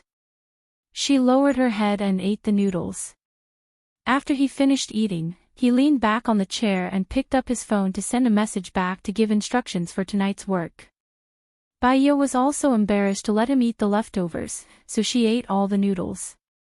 He was still busy working. She went to the kitchen to wash the dishes. She just put the dishes into the cupboard. He hugged her waist from behind. His strong and powerful arms were like iron pincers, bringing with it an explosive sense of power. Bai Ye straightened her back. He kissed her on the cheek. She was so nervous that she couldn't say a word. The window reflected their shadows, entangled together. Do you want to do it here or in the room? Gu Lingqing asked in a low voice, as if he was suppressing some kind of emotion. She realized that he meant it that way. She didn't want to think of the things they did in this kitchen every time she cooked. Room. After saying that, she wanted to bite off her tongue. She fell into his trap. Is there a third choice? Bai Ye asked awkwardly. Yes, the sofa, Gu Lingqing answered her. He carried her up and walked to her room. Her room was very clean. The quilt was neatly folded, and the books on the bedside table were also neatly placed. He put her on the bed, put a pillow under her butt, and slowly moved closer to her. Bai Ye let out a breath nervously. She regretted giving it to him so impulsively. After the first time, the second time, and the third time were all reasonable. If she rejected it again, it would seem unreasonable. Moreover, when a mature man and woman reached a certain age, it was easier to ignite not their feelings, but their bodies. He kissed her, slowly moving to her neck, unbuttoning her shirt, and his large palm moved up her slender waist. At this moment, Gu Lingqing was like a volcano. Wherever he went, he could melt all living things. Bai Ye only felt hot, and her little nose was densely covered in sweat. His masculinity, strength, and clear feeling strolled into all her senses. Bai Ye didn't dare to make a loud sound. It was as if there was something in her that she couldn't control. In the end, he lowered his head and kissed her on the lips. He didn't take a shower, and she didn't move either. She closed her eyes and rested. He hugged her waist from behind and pulled her into his arms. With a sexiness that didn't disappear, he said in a low voice, I don't want to leave tonight.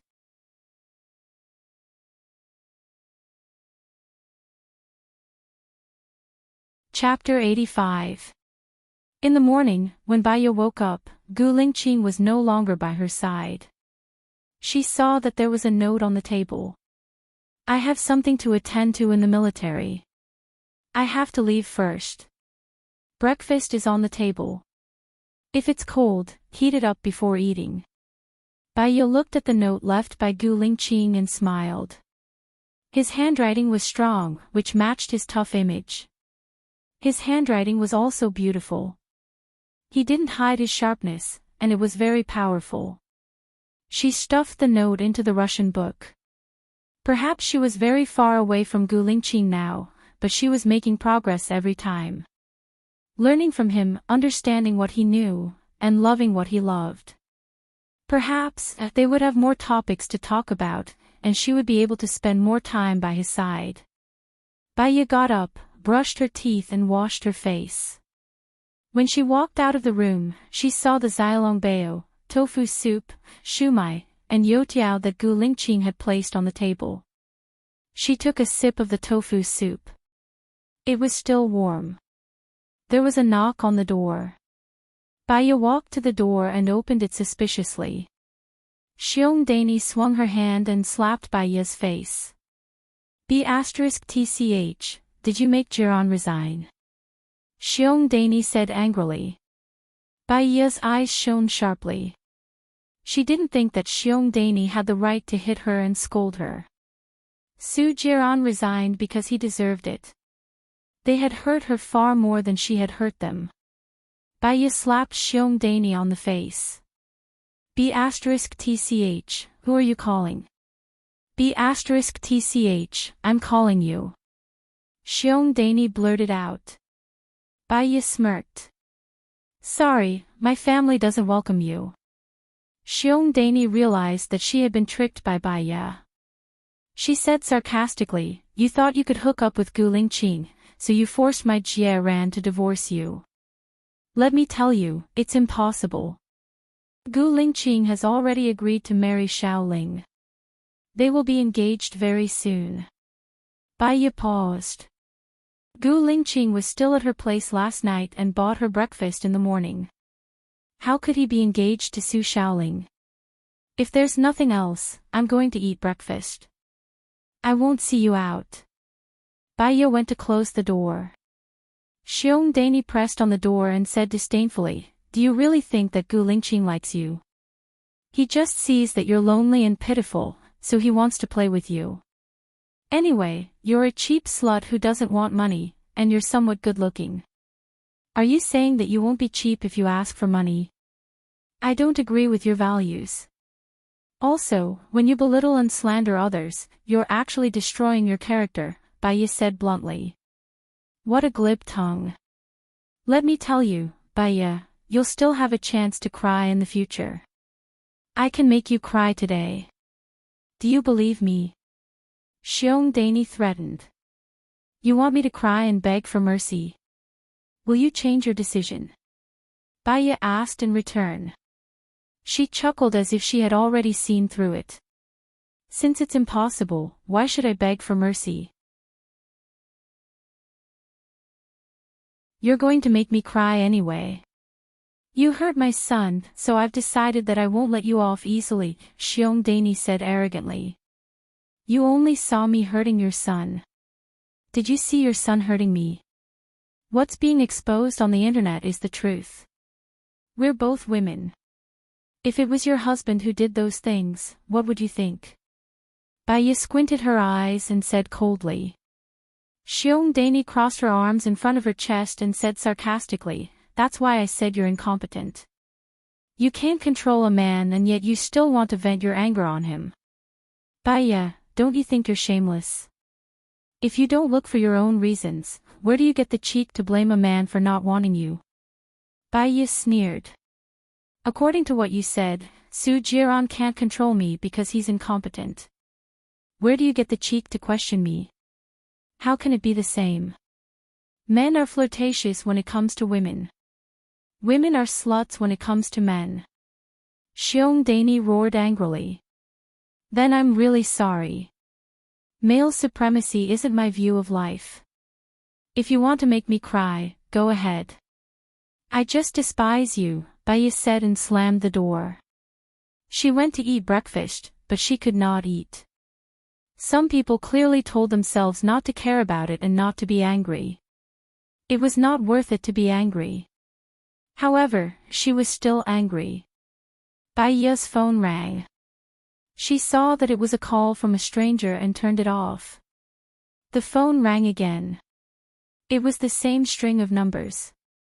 Bai Ye took a deep breath and answered the call. Bai Ye, I'm Su Xiaoling. Su Xiaoling seemed to be in a good mood as she said with a smile. I don't think there's a need for us to contact each other. Brother Lingqing has already agreed to marry me. When the wedding date is set, I'll send you an invitation, hee hee. Su Xiaoling said to herself. Bai Ye hung up the phone immediately. She went to work without eating anything. She felt uneasy the whole morning. Although she believed in Gu Lingqing, the story of 3 people turning into a tiger always made people anxious. Lu Shuang pushed the door open and came in with dark circles under his eyes. He smiled ambiguously. How did it go between you and Gu Lingqing yesterday? You're the one who told Gu Lingqing that I'm divorced again, right? Baiya asked helplessly. She only had one friend, and it was a bad friend of a dumbass. He, Gu Lingqing is so powerful. How can he not know about your divorce? Lu Shuang said ambiguously. The relationship between me and Su Jiran is not over yet. Baiya sighed. She was still under the control of others. Lu Shuang's video was in Su Jiran's hands. If he asked her to go, she had to go. She still had to get the video back to be at ease. By the way, I'm here to tell you that the military has sent a document to my father. It said that someone is applying to be a doctor in the special military region, and they specifically asked for you. Gu Lingqing is really manly. All the female doctors except me are envious of him. Lu Shuang said with a smile. There's nothing to be envious of. We don't know whether it's a blessing or a curse, Baiya said rationally. Lu Shuang put his hand on Baiya's shoulder. What are you afraid of? I'm here. Baiya looked at Lu Shuang in surprise. There are two places. My father is the director of the hospital. Plus, I have a special relationship with you, so I'll definitely take advantage of them. Most of them are brave men, and there are many military officers. My father agreed without hesitation in order to promote me. Sister, I'm a good friend, right? Knowing that Lu Shuang was going, Baiya felt more at ease. She didn't feel so lonely anymore. So, it was worth her sacrifice for this sister. Thank you, Shuang Niu, Baiya said with sincerity. There's no need to thank me. I've analyzed it carefully. First of all, I'm going there to find my ideal partner. Second of all, being a doctor in the special military region is equivalent to being a minor official. I can take the test for a professional title, and the salary is high and the power is great. Third of all, it's an idle job. Most of the time is free. I'm so busy working here. I'll definitely go there.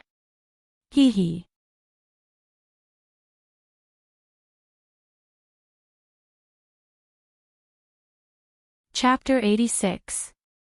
When Baiya was about to get off work, Su Jiran called. She felt annoyed and asked coldly, "What's the matter?" "Meet me at the main entrance after work." "I'm already there." Su Jiran seemed to be in a good mood. "If we meet today, we'll have met twice this week.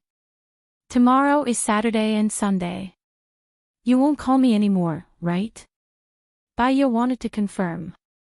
Ha! Su Jiran chuckled. "Don't worry. I mean what I say. I'll be out in a while." Baiya frowned and said. She threw her phone into her bag and left. Lu Shuang walked over. "Where are you going? Aren't you going back with me?" "I have something to deal with. I'll be home in 3 hours." Baiya explained.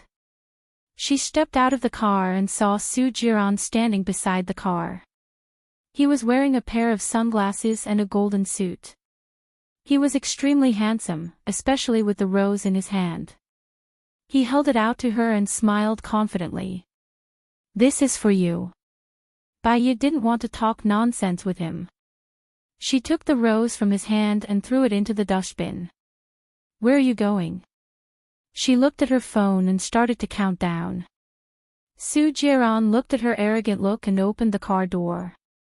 "Get in." Baiya sat in the front passenger seat and put on her safety helmet. She took out the jewelry box from her bag and threw it into his storage box. "Weren't you very handsome when you threw the rose? If you don't want the jewelry, you can throw it away too." Su Jiran looked ahead and said. "If you want me to pay for the lost flower, I can still afford it. But if you want me to pay for the jewelry, I can't afford it." Baiya leaned on the seat and looked ahead indifferently. "Baiya, you're good at everything except that you're too stubborn. You don't know how to judge the situation. You'll regret your current attitude in the future. Su Jiran looked at Bai Ye and said meaningfully.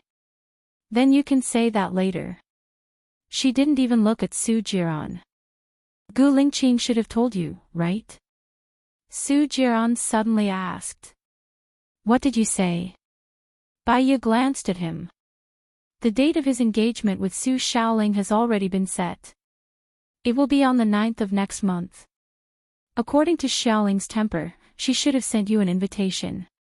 Bai Ye looked at Su Jiran in disbelief. Are you guys joking? Su Jiran smiled and turned on the music in the car. From what you're saying, Gu Lingqing didn't tell you. If he didn't say it himself, I wouldn't believe him. You don't have to try so hard to sow discord between us, Bai Ye said decisively. Su Jiran frowned. Why didn't you trust me that much before? Isn't it correct that I don't trust you? Bai Ye said sarcastically. Su Jiran smiled. At least, I didn't lie to you about your feelings and I didn't hide it. If I didn't want you to know, do you think you could easily find out where I am? You just don't want to hide it from me. How can I not know? Bai Ye didn't even want to think about the past. Fine, I'll give you this chance to ask Gu Lingqing in person. Su Jiran drove. Bai Ye was on guard. Su Jiran, what do you mean? Today is my grandfather's birthday. I'll bring you to have a meal. Of course, if you don't want to go, I can let you watch the show from the surveillance room. You don't believe me, right? Since you don't believe me, I'll let you see it with your own eyes, Su Jiran said with certainty. Bai Ye frowned and didn't say anything. She decided to believe that Gu Lingqing didn't lie to her. But if she could see it with her own eyes, it would prove that her belief was not wrong. She believed that Gu Lingqing could give them a slap in the face. It would save her the trouble of people gossiping about Gu Lingqing and Su Shaoling every few days. Although she didn't believe it, it didn't mean that she didn't care.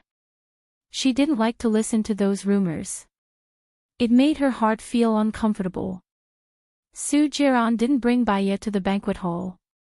Instead, he brought Bai Ye to the surveillance room. Su Jiran's grandfather was the retired deputy director of the Commission for Discipline Inspection. Although he wasn't in the position, he was quite famous. There were many politicians and entrepreneurs who came. Even so, Bai Ye still saw Gu Lingqing, who stood out in the crowd. He was dressed in a black suit with a distinctive totem pinned on it. The golden wheat tassels served as a foil to his valiant and tall stature. Apart from him, Su Shaoling was also there. She was wearing a strapless fishtail dress. She held his arm and stood beside him. A talented man and a beautiful woman. They were a perfect match. Bai Ye furrowed her brows.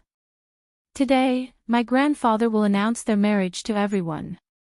Do you want to ask Gu Lingqing in advance? Su Jiran suggested. He raised the corner of his mouth, which was a bit evil and charming. Bai Ye admitted that she couldn't stay calm when she saw Su Shaoling and Gu Lingqing standing so intimately together. There were a million reasons in her mind to convince herself that they were just ordinary acquaintances. However, ordinary acquaintances didn't need to hold hands. Bai Ye took out her phone from her bag, locked the screen, and called Gu Lingqing. She saw Gu Lingqing take out his phone and take a look. Gu Lingqing didn't answer. Instead, he muted his phone and put it back into his pocket. His behavior had already shown that he didn't want to answer her call now. Bai Ye's heart sank. It was as if a huge rock was pressing down on her. She felt suffocated, and her mind went blank. She put down her phone and stared at Gu Lingqing on the screen. Su Jiran sat on the table in front of her. Bai Ye, I'm thinking, if I played along with him back then and never let you know that I had a woman outside, would you still love me? Bai Ye turned her eyes and looked at him. I want to go to the banquet hall. Su Jiran laughed. You have to think carefully. If you go in and make a scene, not only will Gu Lingqing feel embarrassed, but my grandfather will also feel embarrassed. Men hate it when women embarrass them. Bai Ye looked at him indifferently. Do you think I will make a scene? That's true. You're so cold that it drives people crazy. If you had shown a little bit of care for me back then, I might have turned back a long time ago. Su Jiran stared at her and his eyes darkened. Bai Ye smirked and said sarcastically, never expect a scumbag to turn back. In fact, the rate of scumbags turning back is the same as the rate of me turning back. I already have so many people turning back for me. Why would I care about a scumbag turning back? I wish you the best of luck on the path of not turning back. Don't be too firm with your words. Do things in an extreme way. Only by giving people a chance to turn back can you have a path to walk on. Bai Ye, your EQ is very low, Su Jiran said meaningfully. Bai Ye looked at Su Jiran. Her gaze was a little unfocused. She didn't know what EQ was. When she was in love, there was only one person in her heart and she gave it her all. When she wasn't in love, she wouldn't drag things out. Just like right now, her heart was in pain. She wanted to ask Gu Lingqing face to face. If he really lied to her, no matter how painful it was, she would chase him away from her heart.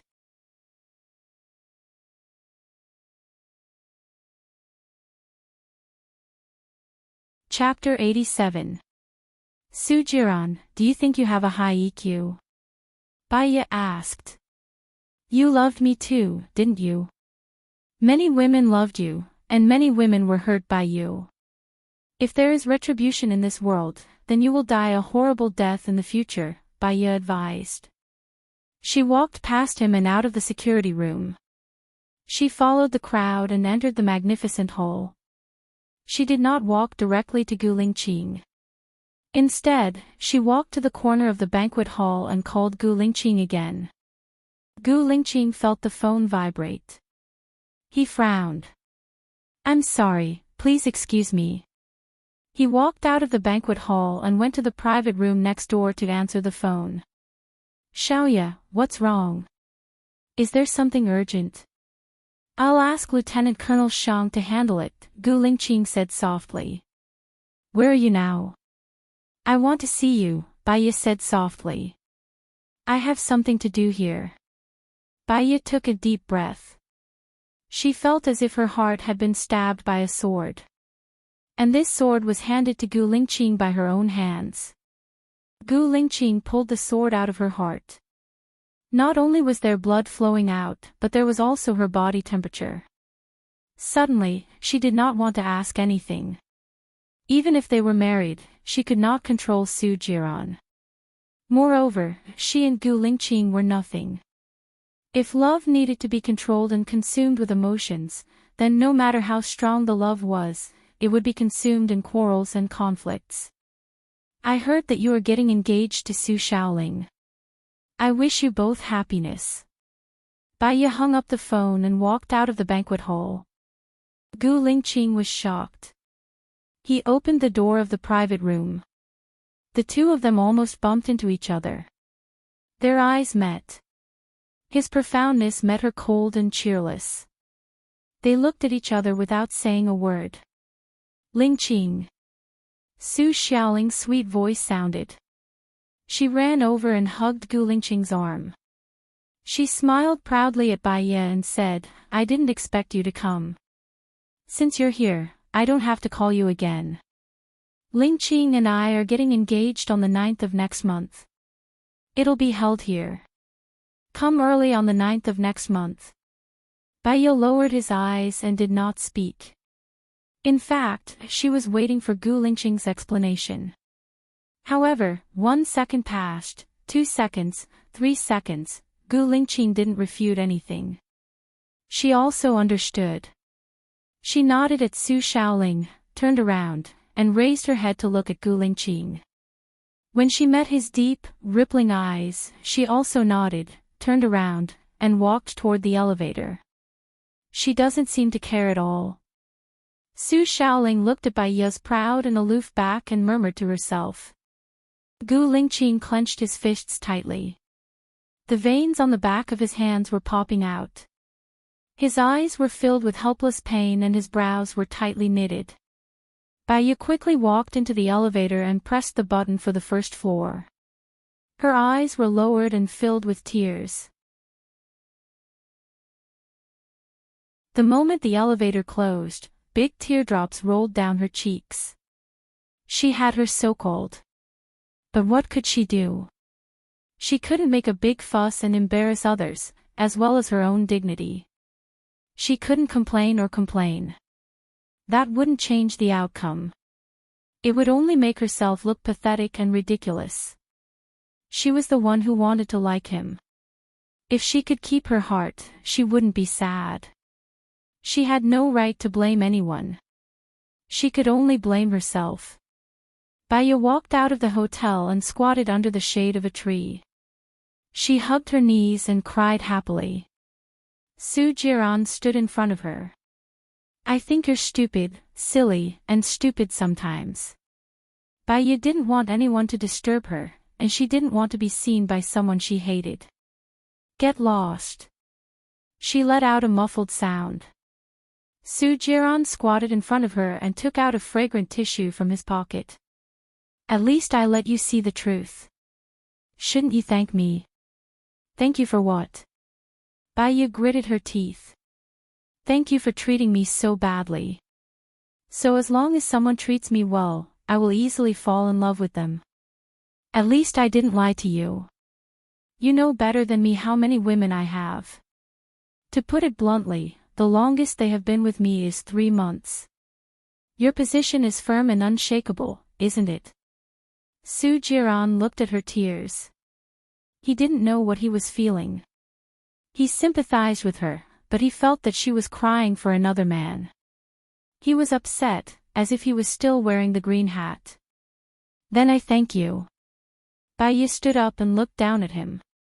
She said coldly, disappear in front of me. If Gu Lingqing is that sharp guillotine, you are actually the executioner. And I deserve it. Bai Ye walked forward quickly and waved her hand. A taxi stopped in front of her. Bai Ye got on the taxi. The taxi drove away quickly. Su Jiran stood up and put one hand in his pocket. The street lights lit up, elongating his shadow. He wanted to be with Bai Ye. When Bai Ye went back, Lu Shuang was surprised. Xiao Bai, you're back so soon. Have you eaten? No, have you eaten? Bai Ye asked. She went into her room and put the 2 sets of Russian books into a plastic bag. I ate instant noodles. What's wrong? Are you okay? Lu Shuang asked worriedly. I'm fine. I'll go out later and come back after eating. If I come back late, don't wait for me, Bai Ye said calmly. Did you cry? Lu Shuang was getting more worried.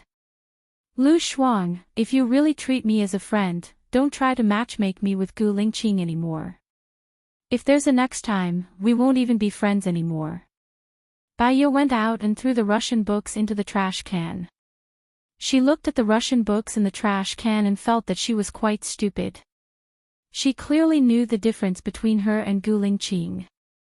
So, she wanted to work hard to get closer to him. She wanted to do many things that she didn't know how to do and learn from him.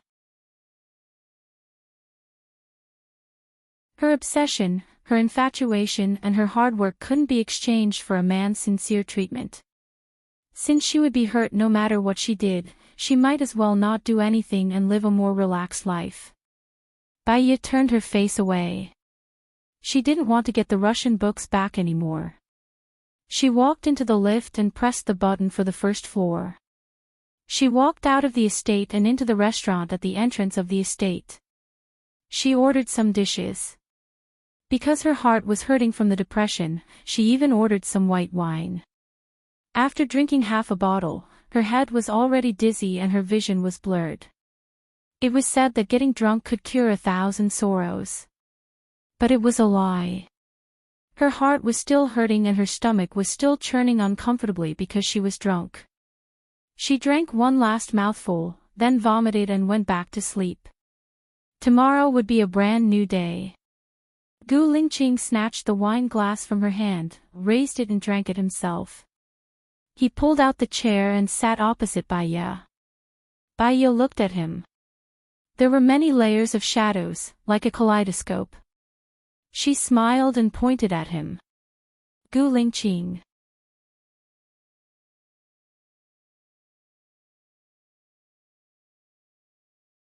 Chapter 88. Bai Ye slowly fell down and rested her head on her arms. She looked out of the door and said softly, I hate mistresses. Because of them, my mother's marriage was ruined. Because of them, my marriage was ruined. But I have to become the person I hate the most. I don't want it. Bai Ye closed her eyes. Tears flowed out from the corner of her eyes, flowed over the bridge of her nose and into her hair. Seeing her tears, Gu Lingqing's heart felt like it was cut by something. It was very painful. He pitifully wiped away the tears on her face, and his eyes darkened.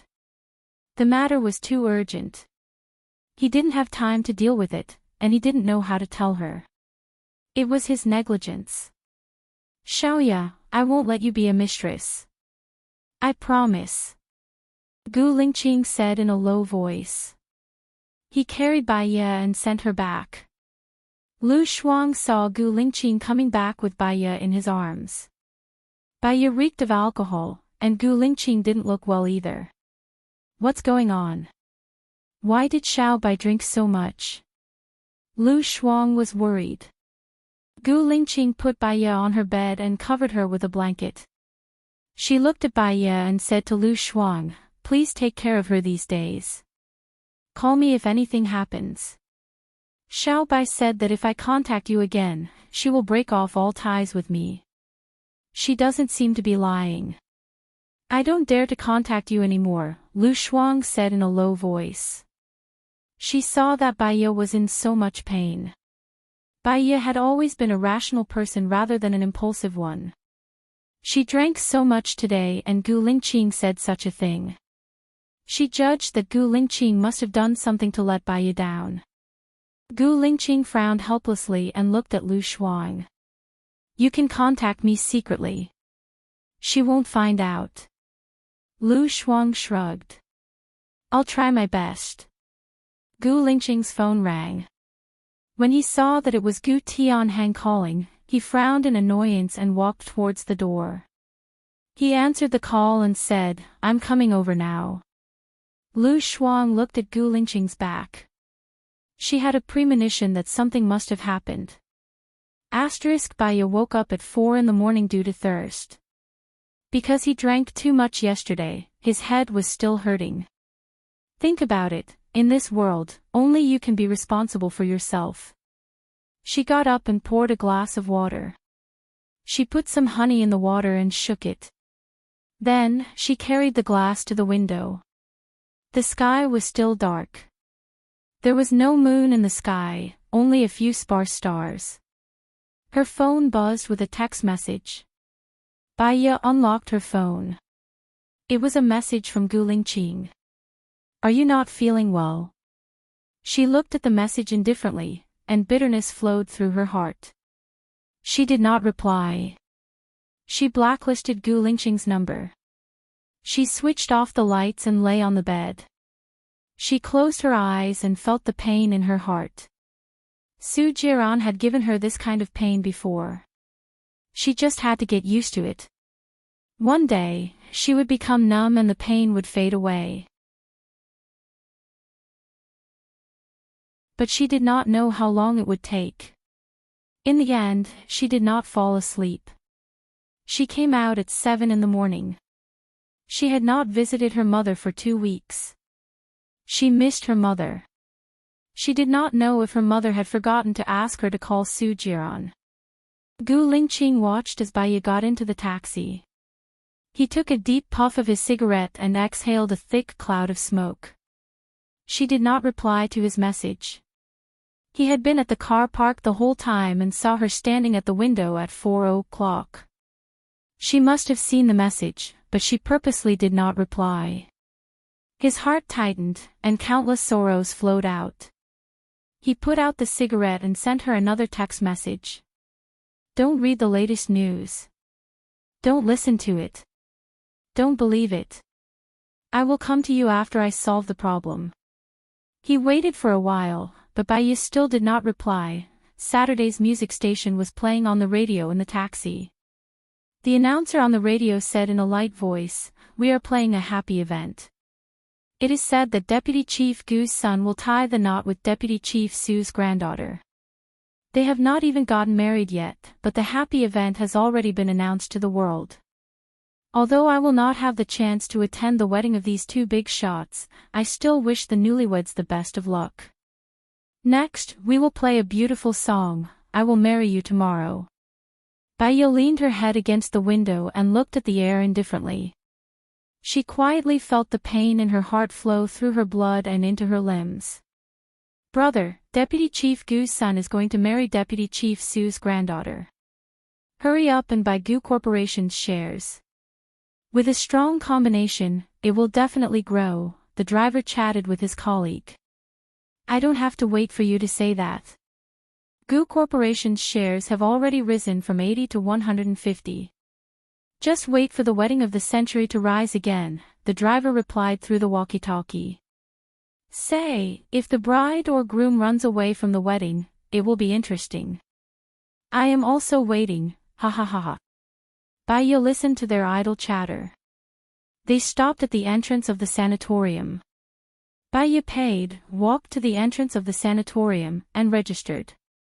Accompanied by the nurse, she went to her mother's ward. When she opened the door, she saw that Su Jiran was also there. Baye was slightly stunned, and she squinted her eyes defensively. Su Jiran was cutting Bai Bing's fingernails. The good news of Gu Lingqing and Su Xiaoling's engagement was playing on the TV. She remembered that there was no TV in her mother's ward. "Why are you here?" Baye asked. Su Jiran smiled wickedly. "I'm sorry, dear. I went abroad before, so I came to see our mother so late. Don't be angry." Before Baye could speak, she heard Bai Bing say with a smile, "Don't be angry, don't be angry. You are busy with work. It's what I should do. Baye is here. I won't disturb your chat. I'll go out and buy some delicious food. I remember that Mom likes to eat durian the most, right?" Su Jiran smiled, got up, put down the nail clippers, and went to wash his hands. "I'll go with you. Don't you know what to choose?" Baye said and walked out of the door first. Su Jiran followed her out. "Su Jiran, what do you mean?" As soon as they went out, Baye asked directly. "Didn't you say that after the divorce, I should come to see your mother once a month?" Su Jiran said with a smile. "I don't believe that you are so kind-hearted." Baye was defensive. "Then do you think you still have any value for me to use?"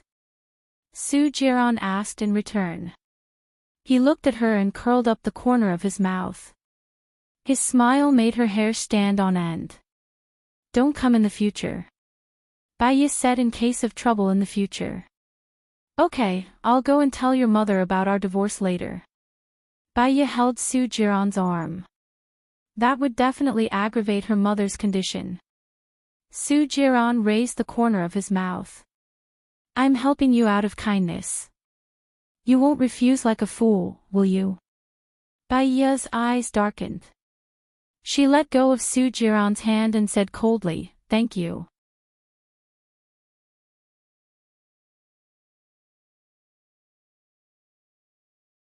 Chapter 89. She felt that nothing good would come out of Su Jiran's mouth. Since nothing good would come out of it, why would she make herself sad? "I don't want to know about people or things that have nothing to do with my life," Baye said resolutely. "It's good that you know." I heard that Gu Lingqing has already given your hospital a document to register you to the military. Su Jiran asked. You're quite well informed, aren't you? Does Gu Lingqing have a grudge against you? Bai Yi sneered and walked in front. There was no grudge at first, but he targeted my wife, locked me up in the detention center, and targeted me, causing me to lose my position as the deputy director. I won't forget any of these. Do you think I'll let him go? Su Jiran's eyes turned cold. Let people go when possible. If I were like you wouldn't know how many times you would have died, Bai Yi said coldly. I'll let others go, but they might not let me go. For example, Su Shaoling will also go to the military. Do you think she'll let you go if you go?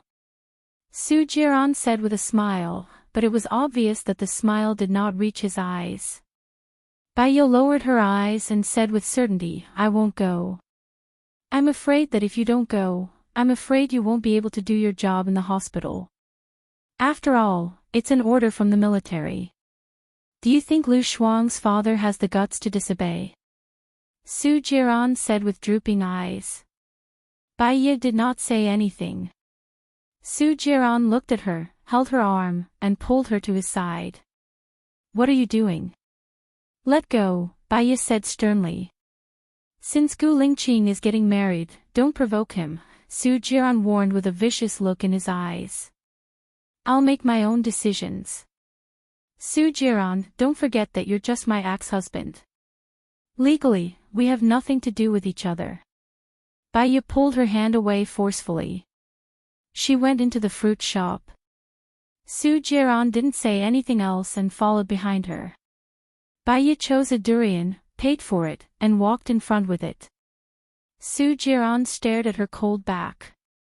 Something seemed to be stuck in his heart, and he felt very uncomfortable. When had he, Su Jiran, ever lowered his voice to a woman like this? Bai Yi was just a woman he didn't want. Thinking of this, Su Jiran didn't follow them in. He turned around, got into his car, and left. Bai Yi entered Bai Bing's room. Where's Jie Ran? Bai Bing looked behind Bai Yi and asked. He had something to do and left first.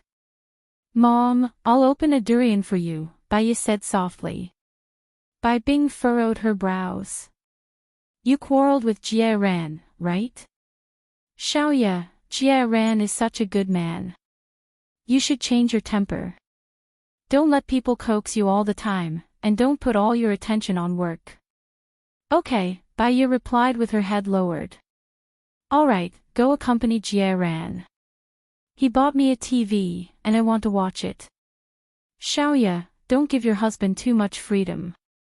Otherwise, he'll let you be free forever. Mom, he's busy with work.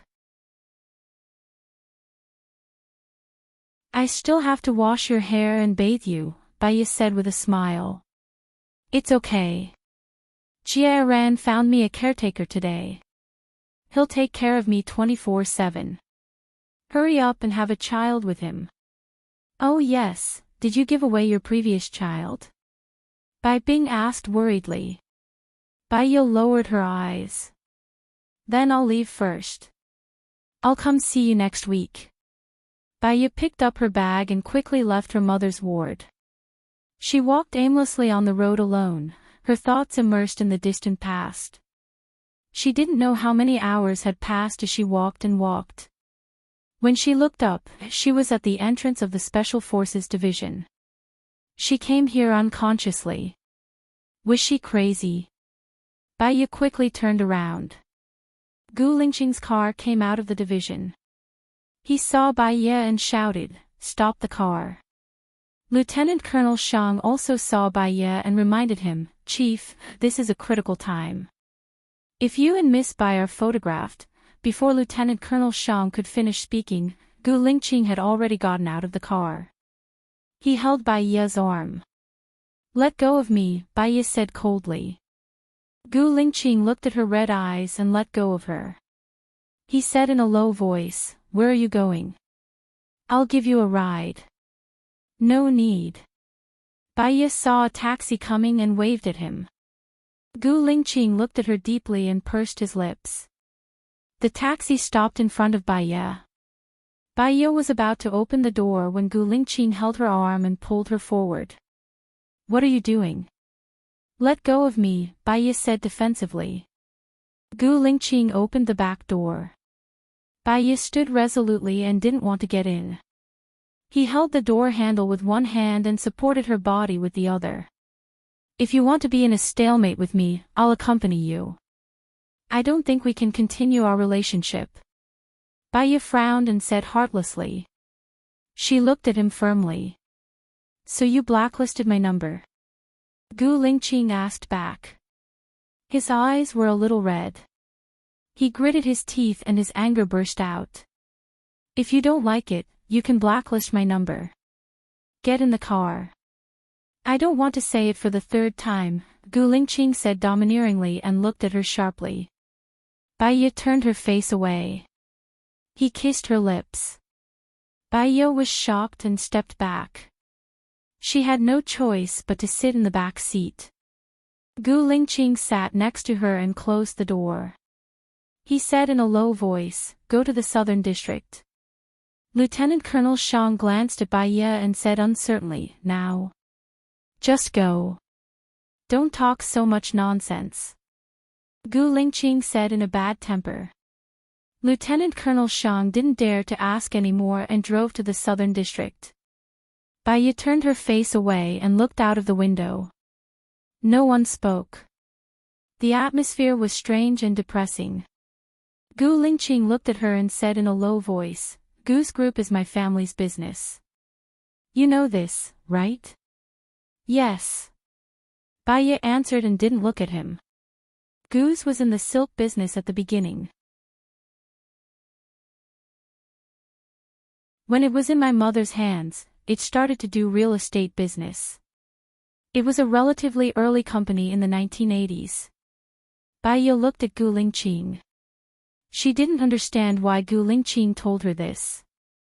My father had been in an important position for a long time. He once called the director of the Resource Distribution and Management Department and asked the director to sell several pieces of land to Gu's at a low price. In return, the director became the governor. It's normal to use power for personal gain. Bai Ye was a little sarcastic. Now the governor has fallen from power and is in the hands of Su Jing. Whether to let him go or not depends on Su Jing. Gu Lingqing explained. Bai Ye understood and her eyes became colder. Su Jing asked you to marry his daughter on the condition that he let the governor go, right? Gu Lingqing looked at Bai Ye gloomily. His cell phone rang. He saw it was Su Changhao and answered. Lingqing, the governor died in the police station. Did you do it?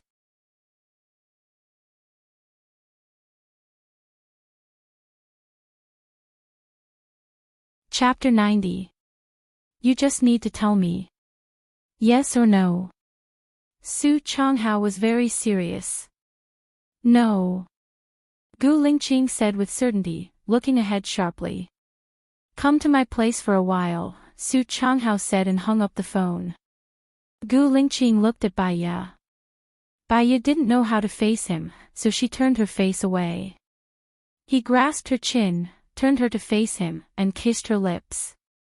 Bai Ye wanted to retreat and pushed his chest. He let go of her as she wanted, and his eyes were as deep as obsidian. Don't leave me. Bai Ye's heart tightened. He said it as a statement, with a commanding tone. However, she felt that there was a hint of pleading in his words. Was she wrong? He was the dignified chief, swift and decisive, overbearing and cold. How could he plead? I'm busy now. I'll help you stop a taxi. Gu Lingqing got out of the car and stopped a taxi. Bai Ye got into the car. Gu Lingqing gave the taxi driver 100 yuan and ordered, Blue Sky Apartment. Bai Ye's heart was a little confused. She was not a person who was easily carried away by love. She asked herself. What did she have? Other than a good figure and a little prettier, there were a lot of women like her. She had a bad personality. She was harsh and cold. Why should Gu Lingqing offend everyone for her? She didn't believe that there could be a lot of love in a month. Before she knew it, she had returned home. Baya, have you heard that the governor of our state was assassinated? Our hospital is the closest to the procuratorate, so he was sent to our hospital for emergency treatment. They failed and he died, Lu Shuang said nosily, eating potato chips. Baya glanced at Lu Shuang, wanted to say something, but stopped on second thought and sat on the sofa. Lu Shuang sat opposite Baya and guessed, the place of the accident was the prosecutor's office. Maybe the governor was involved in some kind of bribery, or knew some secrets of others and was murdered. You know about the gossip. Gu Lingqing is getting married. Have you heard about it? Baya asked. Lu Shuang was astonished. She put down the potato chip box in shock. Gu Lingqing is getting married. Baya looked at Lu Shuang seriously. I ask you, and you answer me honestly. Do you think Gu Lingqing will fall in love with me? Or is it that the record is bigger? Do you really want to hear it from the bottom of my heart? Lu Shuang was in a dilemma. Of course. Baiyo was very determined. First of all, I recently asked my dad about Gu Lingqing's character. His reputation is very good. Other than a girlfriend who died on a mission 5 years ago, he has always been clean. There are no scandals, let alone any women. Secondly, this person is very responsible, righteous, and loyal. He will definitely take responsibility for you after you have slept with him. Thirdly, you said he is getting married. It's so sudden. Could it be that there are other secrets? Lu Shuang guessed. What if there are other secrets? Baya asked and lowered her eyes. It's like this. I think accompanying someone for a lifetime is the longest confession of love. Although sometimes you can't tell if the other person is good or bad in a very short period of time, if you don't work hard, you will regret it for the rest of your life. Lu Shuang looked at Baya's expression. Perhaps many mistresses think that it is true love with a man, so it causes another woman's tragedy, Baya said rationally. Isn't Gu Lingqing not married yet? If it were me, I would face the problem together with him until he gets married, and then I will give up forever. The last sentence of Lu Shuang touched Baya a lot. She had a good impression of Gu Lingqing, and maybe more than a good impression, she liked him. She wanted to work hard. I know what I should do. Baya took her bag and went out. She wanted to wait for him at the military base, but she was afraid that it would cause him trouble. She pulled Gu Lingqing's number back to the whitelist and sent a message. I want to meet you. Where should I go? More than 10 seconds later, Gu Lingqing sent a text message over. Go to the parking lot under Jinjiang International Hotel, C10. Someone will pick you up. Okay, Baya replied. She took a deep breath and got into the taxi. Gu Lingqing put away her phone, and her eyes softened. Lingqing, you must find the murderer who killed Governor Qing. Otherwise, your Uncle Su will think that you did it. Moreover, your wedding with Xiaoling must be held as scheduled. Gu Tianhang paced anxiously in the study. Gu Lingqing looked at Gu Tianhang deeply.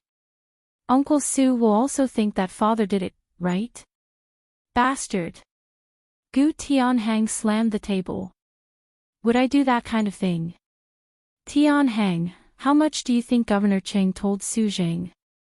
Song Shiyu was a little worried. It doesn't matter how much he said. As soon as Governor Qing died, the recording of my call to him can't be found. Gu Tianhang breathed a sigh of relief. Could it be that Governor Qing told Su Jing where the recording is? Governor Qing isn't stupid. If he revealed the location of the recording, he'd be dead. He still wanted to use the recording to save his life. So, I'm sure that Su Jing doesn't know where the recording is now. Gu Tianhang was very confident. It can't be that you really did it, right? Song Shiyu asked suspiciously. Of course not. How is that possible?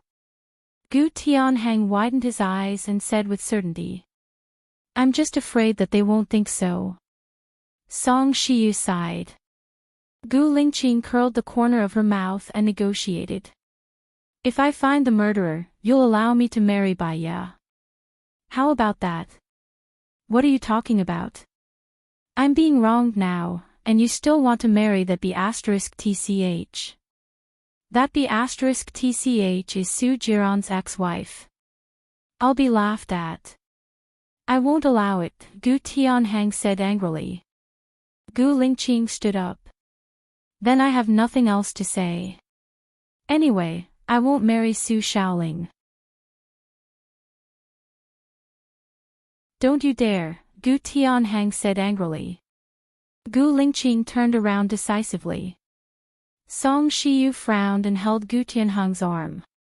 Fine, we agree. Why did you agree?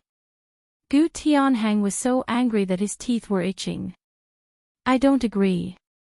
Do you have any objections? Song Shiyu smiled and looked at Gu Lingqing. If you can find the murderer, we'll agree to your marriage with Bai Ye. Gu Lingqing's mood, which had been gloomy for the past few days, finally brightened up. He smiled. Before the engagement, I'll give you a satisfactory answer. He turned around and walked out. 30 minutes later, they arrived at his secret villa. The person who opened the door was Bai Ye. Before she could say anything, he leaned over and kissed her passionately. Then, he spun around and pinned her against the wall beside the door. The kiss was overwhelming. Her breathing was getting more and more breathless. It was too forceful and violent. Bai Ye was almost out of breath from his kiss. She did not know what was wrong with him. However, he was determined to get her, which made her a little moved.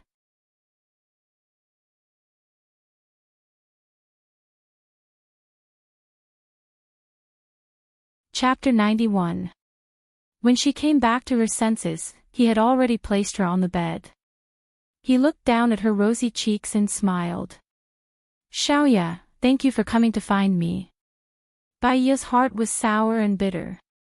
I can't tolerate a grain of sand in my eyes. I'll believe you for now. If one day, you betray me, I'll never be with you again, Bai Ye said with certainty. Her eyes were red. Gu Lingqing replied in a low voice. He lowered his head and kissed her lips. He moved down from her lips to her collarbone. It was very gentle and very meticulous. Bai Ye panted softly. Her gaze became more and more unfocused and she couldn't focus. He picked her up and sat her on his lap. She faced him and could clearly see that they were together. Bai Ye met his burning gaze. His gaze was too focused, as if he was going to melt her. Bai Ye turned her face away in embarrassment. He smiled. He liked it when they were together like this. He kissed her lips again and again, as if he had already said a lot of things unconsciously. It was a little sticky, a little lingering, and a little unclear love lingering in the air. It was more and more, and more and more. In the end, Bai Ye tensed her muscles. Gu Lingqing's panting became even heavier.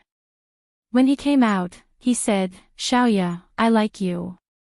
Bai Ye's heart throbbed again and again. She really hoped that this love could last for a lifetime. He hugged her and lay down. Bai Ye lay face to face with him and slowly calmed her breathing. He didn't move, and neither did she. Is there anything I can help you with this incident? Bai Ye asked gently. I've investigated the scene. The other party didn't use a professional gun, but a modified one. It's very sophisticated, and it's an unmanned gun. That means that the other party isn't a professional killer. He has knowledge of weapons, but his physical condition might not be good. Isn't there a camera in the prosecutor's office? How did the unmanned gun do it? Bai Ye didn't understand. He delivered a package. the video didn't capture his face. He's not tall or fat, and he was wearing a big coat. Inside the bag was a smoke bomb, which was remote-controlled. There was a surveillance camera attached to the unmanned gun, and it accurately shot Governor Ching, Gu Lingqing said. He sent a smoke bomb, not a bomb. This means that he doesn't want to hurt the innocent. His target is only Governor Ching. Moreover, his anti-investigation ability was very strong. If he did not capture anything, it meant that he might be familiar with the procuratorate and had done some scouting. Also, if it's wireless monitoring, the receiving point shouldn't be too far away, right? Bai Ye analyzed. Gu Lingqing looked at her and chuckled. He tightened his grip on her waist. Your analysis is the same as mine. Bai Ye, you're very smart. So don't say that you're not good enough for me in the future. I don't think you're not good enough for me, okay? His voice rose at the end, soft and gentle, with a hint of charm. Bai Ye's hard heart softened a little. She looked back at him. There's no shortage of smart people in this world. There's a shortage of loyal people. Why don't you give me a child? Gu Lingqing said helplessly, but his eyes were sincere. Bai Ye's eyes dimmed, as if they were covered with a layer of mist. I don't want to use a child to tie you up. I want to use a child to tie you up, Gu Lingqing said in a deep voice. Bai Ye looked at Gu Lingqing fixedly. You break up with me so often, and after a few days, you take it hard again. The reason is so strange that it's that you're not good enough for me. Why am I so worried about you? Gu Lingqing said softly. He lowered his head and kissed her on the lips. Bai Ye actually understood. That was because she did not trust him, and she did not have confidence in herself. Let's get back to business. Do you have a direction? Bai Ye changed the topic. Gu Lingqing looked at her helplessly. Why did he feel that she was very likely to fly away? Yes, but I still have some questions that I don't understand. Looking at the clues on the surface, that person is seeking revenge. However, it was clear that Governor Cheng had gone in. Why did he make a move at this time? Either someone was afraid that Governor Cheng would reveal the secret, so he made a move at this time, or something triggered that person's action, Bai Ye thought. So, Changhao showed me the video of Governor Cheng's confession after he went in. There was a shocking incident. Gu Lingqing became serious. What shocking incident? Bai Ye asked. Have you heard of the case of 30 families in Tangqian village and 108 residents disappearing overnight? Gu Lingqing asked. I've heard of it. This was 5 years ago. At that time, it was a hot topic, but the police couldn't find any problems, so it was left unsettled. Governor Cheng was the mayor of this city at that time. He said that at that time, the villagers in this village got sick with some unknown disease and committed mass suicide. He felt that this matter would cause social unrest, so he ordered everyone to be buried. However, the mysterious thing was that someone used the public opinion of the villagers to give him 100 bars of gold. Each piece of gold weighs 500 grams. According to the current market price, it's worth 15.5 million, Gu Lingqing explained. Could this be Governor Cheng's quibble for embezzling 100 gold bars? Bai Ye asked. The origin of these 100 gold bars can't be found. Because the incident was too strange, the staff of the inspection bureau accidentally revealed this matter. It happened to be heard by reporters, and this matter was exposed on the internet. So you suspect that the murderer is related to the Tangqian village incident. I will set off for Tangqian village tomorrow. Because it is an informal investigation, it will be more secretive. Wait for me to come back. Gu Lingqing gently rubbed her face. Seeing that Bai Ye did not refuse, he raised the corner of his mouth slightly. When I investigate clearly and catch the murderer, I can marry you. Ha! My parents promised that as long as I find the murderer, they won't object to us being together, Gu Lingqing said softly. He said it very sincerely. Sincerely. She was immersed in his eyes. She was quite touched by Gu Lingqing's efforts for her. Although, she still had her guard up and vigilance. I'll go with you. I still have my annual leave that hasn't been used up. If I apply for another day of personal leave, I will have 8 days. Bai Ye made up her mind. He was really worried about leaving her alone. What if Su Jiran pestered her again? It was good to go with him. At least he could protect her. He turned over and pressed her under him. I'll tell the hospital, and we'll go together. Okay, Bai Ye responded. He closed his eyes and kissed her lips. Bai Ye opened her mouth and let him in. She also closed her eyes and climbed to a new peak together.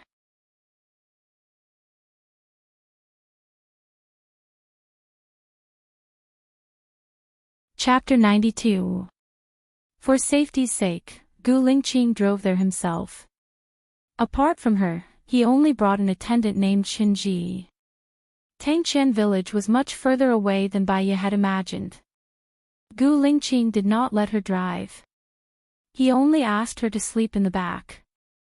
12 hours after he and Qinji took turns driving, they entered a mountain road, and the car could not go in at all. There was no information on the GPS, and there was no signal on the phone. Gu Lingqing stopped the car. He frowned as he looked at the endless mountain range around him. Didn't they say that all the roads are open? Is Governor Qing a fake municipal government? Gu Lingqing was furious. Qinji lowered his head and did not say anything. Bai Ye got out of the car and walked to Gu Lingqing's side. She held Gu Lingqing's hand. This is a common phenomenon.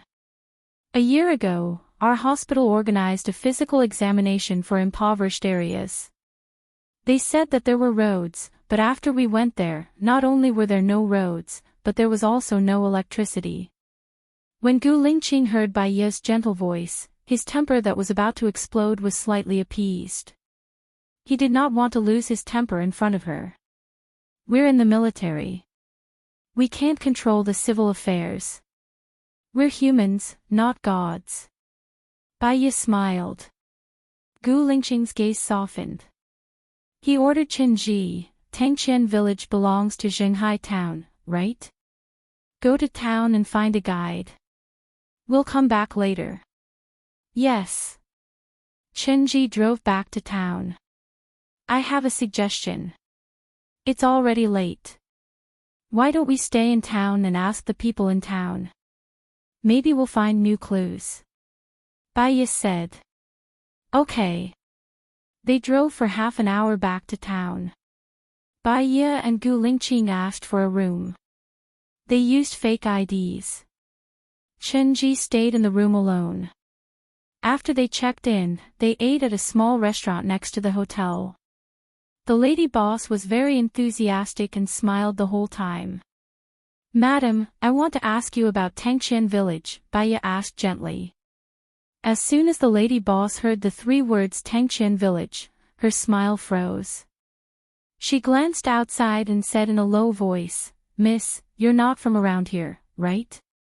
The 3 words Tangqian village can't be casually mentioned here. Why? Bai Ye didn't understand. 5 years ago, all 108 residents of Tangqian village disappeared overnight. Ever since then, the place has been haunted. Some people even saw ghosts wandering around at night. They were flying. It's terrifying, said the lady boss. Gu Lingqing cast an indifferent glance at the lady boss.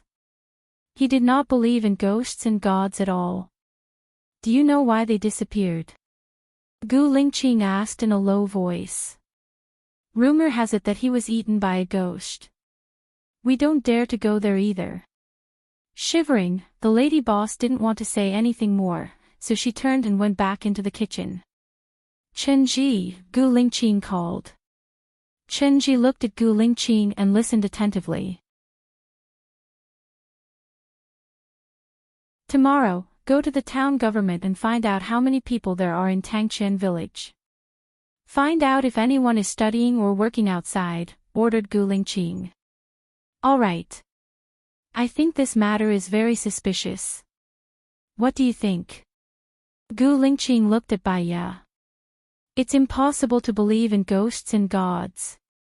It's all psychological. I think there are still people in the village, so some people will see the so-called ghosts. I suggest that we don't get a tour guide this time. We'll look at the map and go there secretly, suggested Bai Ye. Chen Ji, you don't have to go tomorrow. Go and check the population tonight. Take the map and don't alert anyone, ordered Gu Lingqing. Yes. After dinner, Gu Lingqing and Bai Ye strolled around the area. They wanted to buy some fruits and ask around. The roads in Shanghai town were very dilapidated. There were many places that were missing pieces, but no one repaired them. The people here closed early. Most of the shops were closed. The ones that were still open were the night stalls.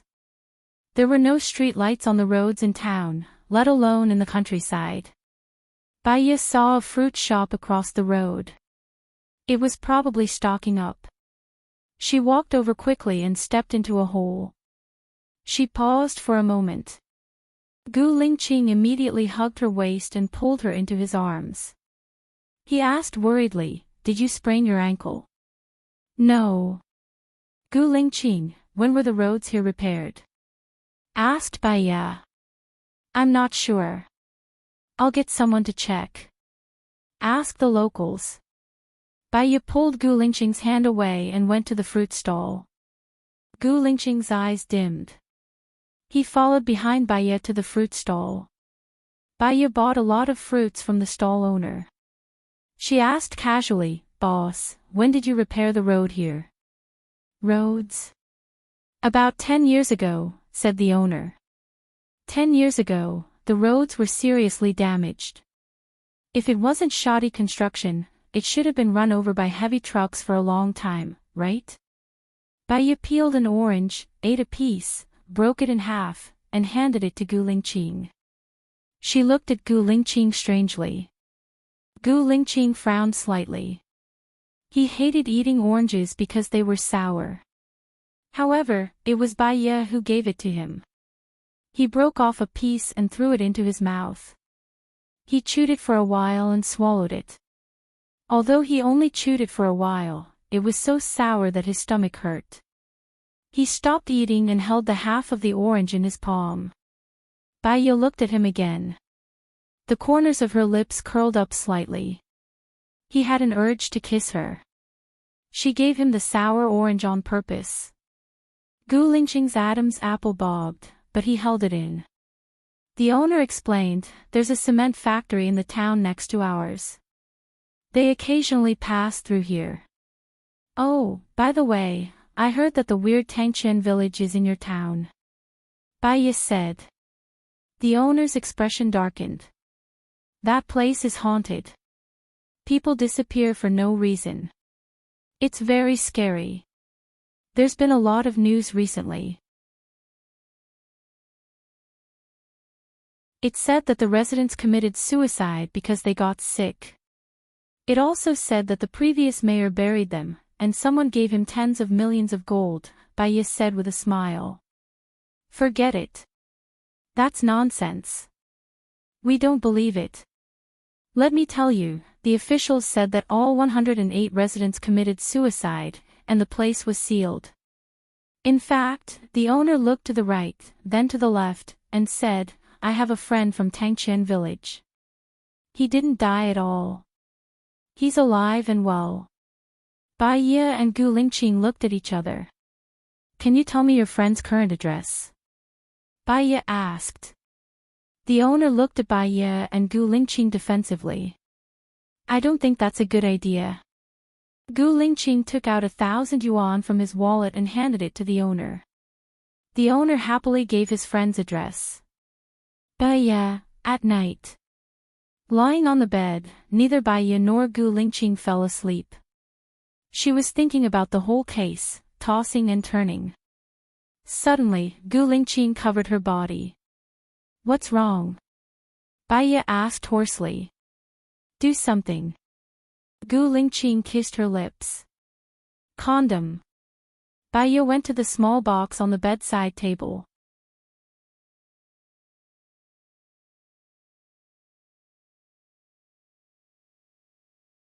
Chapter 93. I won't do it inside. Don't take the medicine, it's bad for your body. If I do, I'll marry you anyway and we'll have a baby, Gu Lingqing said with certainty as he kissed her again and again. Baiya was very guarded against this. Then we'll have another baby after we get married. Okay. Gu Lingqing could see her stubbornness. For the sake of her health, he took the condom from the bedside table. Baiya was quite touched by his thoughtfulness. Hence, she was very emotional. She wrapped her arms around his strong waist and pulled him to her side. Gu Lingqing wasn't a person who only cared about his own enjoyment. He locked his eyes on her expression, observing every minute change. In the end, he kissed her lips, warming her to the point that she almost drowned in his tenderness. Early in the morning. They were all up and eating breakfast at the restaurant next door. Chief, I stole the information from Tangqian village yesterday. There are indeed 108 people in Tangqian village, Chenji reported. Either the 108 people who died were false reports, or there are people who aren't from Tangqian village. We already know that there are still people alive in Tangqian village. After breakfast, we'll set off for Tangqian village. Let's observe the situation first, Gu Lingqing said. They set off after breakfast. They drove to a place where cars couldn't enter and walked. Chenji and Gu Lingqing each carried a big backpack. Baiya carried hers. Coincidentally, she was wearing running shoes, so she walked with them. After a while, there was no road ahead. A mountain blocked their way. Gu Lingqing looked at the map again. What's wrong? Baiya asked worriedly. Gu Lingqing frowned. This mountain isn't on the map.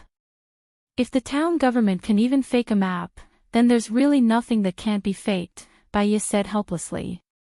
Let's go over this mountain first. Gu Lingqing turned around and looked at Baiya. Xiaoya, go to the car with Chenji first. I'll go look for him alone. Don't worry about me. I'm from Backpacker Network and I often participate in mountaineering activities. Although I'm not as good as you guys, I'll be fine. Baiya wanted to fight alongside him. Alright, let's go together. The mountain was taller than they had imagined. After climbing over one mountain, there was actually another one. After climbing 3 mountains in one go, they finally saw the small mountain village at the top of the mountain. That village is Tangqian village. Baiya looked at the mountain village not far away. I don't know. This village is not on the map. Let's go and take a look. Gu Lingqing said in a deep voice. The 3 of them came down from the mountain. This mountain village is really isolated from the rest of the world. People can't come in, and it's very difficult for people in the mountains to go out. If there's really a virus here, it won't spread outside. Baiya looked around and said. Gu Lingqing stepped on a wooden plank which had begun to rot. Vaguely, the 3 words, Tangqian village, could be seen on the broken wooden plank. We found it. Gu Lingqing looked around. Because no one had worked for a long time, the place that used to be a field was covered with weeds. Even the corners of the houses were covered with weeds. The whole mountain village was eerily quiet. I really can't see any signs of human habitation in this village. Where are the 108 villagers buried? Chenji asked suspiciously. Baiya pointed to the direction of the foot of the mountain. Chenji looked in the direction that Baiya was pointing. They didn't have individual graves. Maybe they dug a big pit and poured gasoline over it. All 108 people were buried together. They didn't even have a tombstone, Baya explained sadly. How do you know that they were buried at the foot of the mountain? Do you know feng shui? Chenji asked in puzzlement. I don't, but my mother likes these things. She would let me read the Book of Changes to her. This place is surrounded by mountains, and the village is located in the east. The 108 villagers committed mass suicide. The people who dealt with the bodies wouldn't deliberately choose their own graves. They would follow the principle of proximity. However, they were worried that the resentment of the 108 villagers wouldn't dissipate after their deaths. So, the place where they were buried wouldn't be too ridiculous. It faces the south, with the back of the mountain and the water. Baya pointed to a lake. The graves should be there. The north side is against the mountain, and the south side is facing the lake. Chenji felt a chill down his spine. Creak. He shivered and watched Gu Lingqing walk into a house. Chief, you should inform us when you open the door. It's too scary. Chenji followed Gu Lingqing in. The musty smell that no one had lived in for a long time assaulted their faces. It brought with it an eerie and terrifying feeling. Baya looked at the table. There was a pot of tea and a few teacups on the table. One of the teacups was filled with water. Chenji's pupils dilated because he was afraid. He pointed to the cup on the table and said, "How can there be water in such a small cup? This little water will dry up in a week." Ghost. Baya remembered the story of the ghost ship. There were many ships floating on the sea. The hulls looked broken and worn, as if the ships had been floating for hundreds of years. However, when the sailors boarded the ship, they found the coffee that had just been poured. The coffee was steaming. They said that the ghosts of the sailors were here. Everyone said that this was a ghost ship. This village exuded the aura of ghosts. Gu Lingqing opened the lid of the kettle and found water in it. Chenji, go to the kitchen and see if there's any food. Gu Lingqing ordered. He and Baya walked into the bedroom. There was a quilt on the bed. The quilt was folded neatly like a piece of tofu. Gu Lingqing found a strand of long hair on the pillow. Chenji rushed in with an ashen face and said, "There's food in the kitchen. Plain porridge. There's rice in the rice jar. There's a ghost." Chenji, calm down. It's not a ghost. Someone lives here, and it's a woman. Gu Lingqing analyzed calmly. I think that's why people said they saw ghosts here. Baya agreed with Gu Lingqing's view. How can you tell if it's a person? Or if it's really a ghost? This place is so desolate, who would want to live here? Chenji said anxiously. This place hasn't been developed. The road is still muddy. Besides, no one comes here, so the footprints on the ground are very clear. If it's a ghost, it shouldn't have feet. After Gu Lingqing's analysis, Chenji really found many small footprints on the ground. Chenji, go to the grave and see if there are any clues. Be careful. Gu Lingqing said. Yes. Chenji went to the other side of the lake with a pale face. He was a special forces soldier. He couldn't say that he didn't dare. Gu Lingqing and Baya were checking in the room. Suddenly, a sharp light flashed in Gu Lingqing's eyes. He opened the window alertly. A woman flashed by. Gu Lingqing's pupils dilated. Shock and sharpness flashed in his eyes. Without thinking, he jumped out of the window. Baya ran to the window and saw that Gu Lingqing had disappeared from her sight.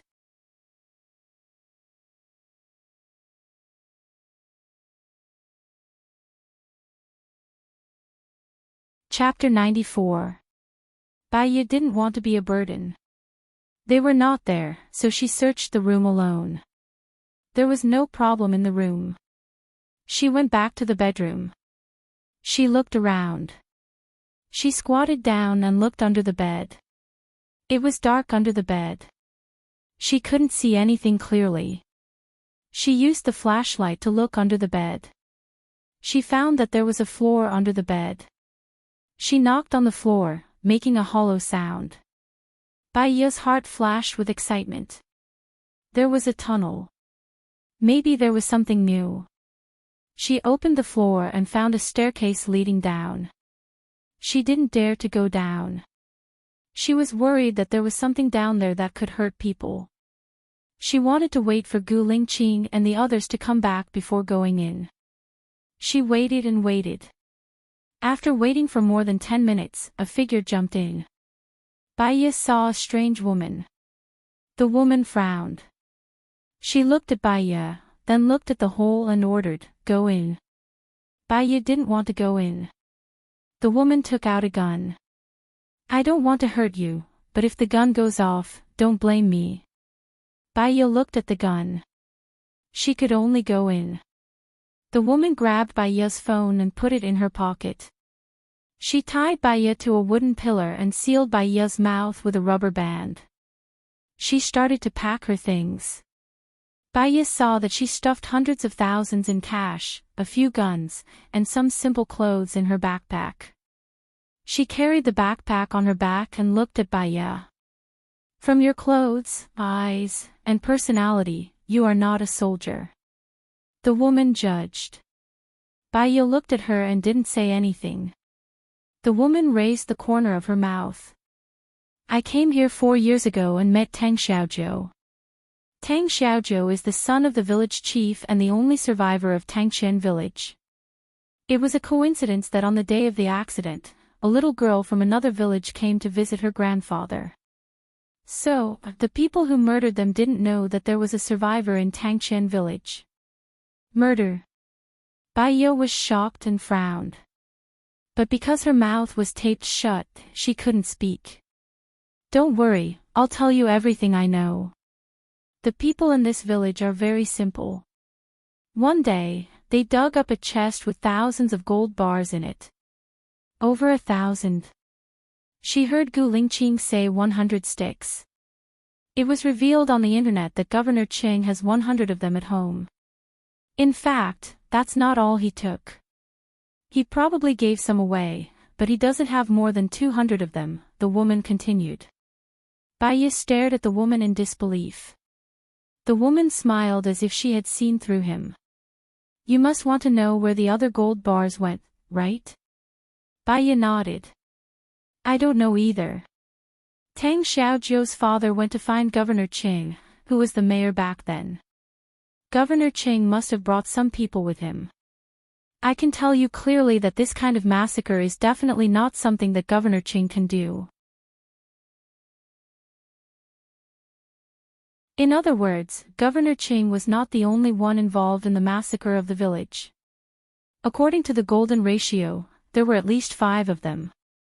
Moreover, there must be officials who were more powerful than Governor Qing at that time. By the way, there was also a treasure map with the gold. It was said that the gold was just a drop in the bucket. Baiya was even more shocked. But thinking about it, it was also possible. Tangqian village was surrounded by mountains, so news was blocked. Governor Qing had evil intentions when he saw the money. After all, it was just a drop in the bucket and there were already hundreds of millions of yuan. How big was the treasure? Originally, little Zhou knew nothing about the massacre of the village. When Governor Cheng's matter was exposed, he knew that Governor Qing was one of the murderers. The woman was a little hurt and sighed. Baiya saw pity in the woman's eyes. She didn't think that a person who would pity others would be that bad. "Well, Gu Lingqing is chasing me now. I can't waste any more time. When Gu Lingqing finds you, remember to tell Gu Lingqing that I am wronged. I will definitely find evidence to prove my innocence and ask him to let me go first," the woman said and went out of the cellar. She closed the wooden plank, and the surroundings were plunged into complete darkness where one could not even see their own fingers. Baiya tried to make a sound. She believed that Gu Lingqing would definitely be able to find her. As soon as the woman climbed out of the cellar, she ran into Gu Lingqing, who was coming in from the door. Xia He, go back with me, Gu Lingqing said sternly. Xia He raised a smile and said sarcastically, if I go back with you, I will definitely be dead. With your current identity and status, you can just charge me with treason and I will be completely destroyed. Everyone should be responsible for their own mistakes. I am no exception, and you are no exception, Gu Lingqing said coldly. He was very mean and ruthless.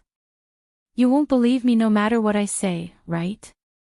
Xia He clenched her teeth tightly, and some anger appeared in her sharp eyes. I only believe what I see with my eyes and hear with my ears, Gu Lingqing said resolutely. Really? Xia He sneered, and a trace of malice flashed across her long and narrow eyes. Gu Lingqing, let me ask you, do you only like Hailon and not me? Yes, I have never given you hope, Gu Lingqing said firmly. You told me before that you won't like anyone else except Hailon. Is that true? Xia He asked sharply. She threw the phone to Gu Lingqing. Seeing that it was Bai Ye's phone, Gu Lingqing's heart tightened. What did you do to Bai Ye? That girl is quite pretty. She is clean, fair, and tender. She does look a little like Hailon. Do you like her? Xia He asked. The corners of her mouth curled up, and there was a murderous teasing look in her eyes. Bai Ye stared at the darkness, although she couldn't see anything. She was also waiting for Gu Lingqing's answer. She could tell from their conversation that Gu Lingqing loved the girl named Hailon very much. Gu Lingqing was 5 years older than her. He seemed to be 26 or 27 this year. It was normal for him to fall in love and like a girl at this age. Just like her, she used to love Su Jiran with all her heart. However, she didn't love him anymore. It was not that Gu Lingqing didn't love her, but that girl was already dead. She didn't care about that. After all, it was all over. Her past was even dirtier and more unbearable. She wasn't a perfect person, so she shouldn't expect others to be perfect. She didn't care what Gu Lingqing did in the past or how he treated other women. She only wanted him to treat her well now, and he only liked her now. Xia He, you have already killed Hailon. Why do you hurt the innocent? Gu Lingqing said harshly. He stared at Xia He sharply, as if he wanted to cut Xia He into pieces. Bai Ye's heart skipped a beat. Was he unwilling to admit it to others? Or was he worried that the woman named Xia He would hurt her, so he didn't say it on purpose?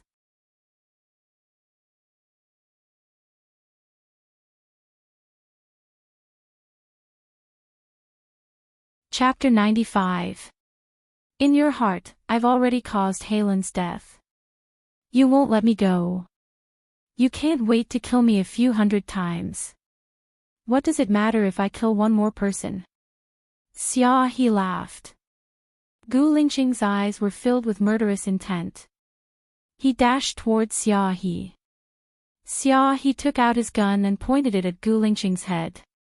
Hurry up and find that girl. If you can't find her in half an hour, she'll definitely die. If you dare to hurt her, I won't let you go no matter where you go, Gu Lingqing said hatefully. Gu Lingqing, you'll regret this. Xia He felt sad. He pushed the window open and jumped out. Gu Lingqing was furious. He smashed his phone on the floor. He shouldn't have left Bai Ye and put her in danger. Bai Ye, Gu Lingqing shouted. Bai Ye lowered his eyes.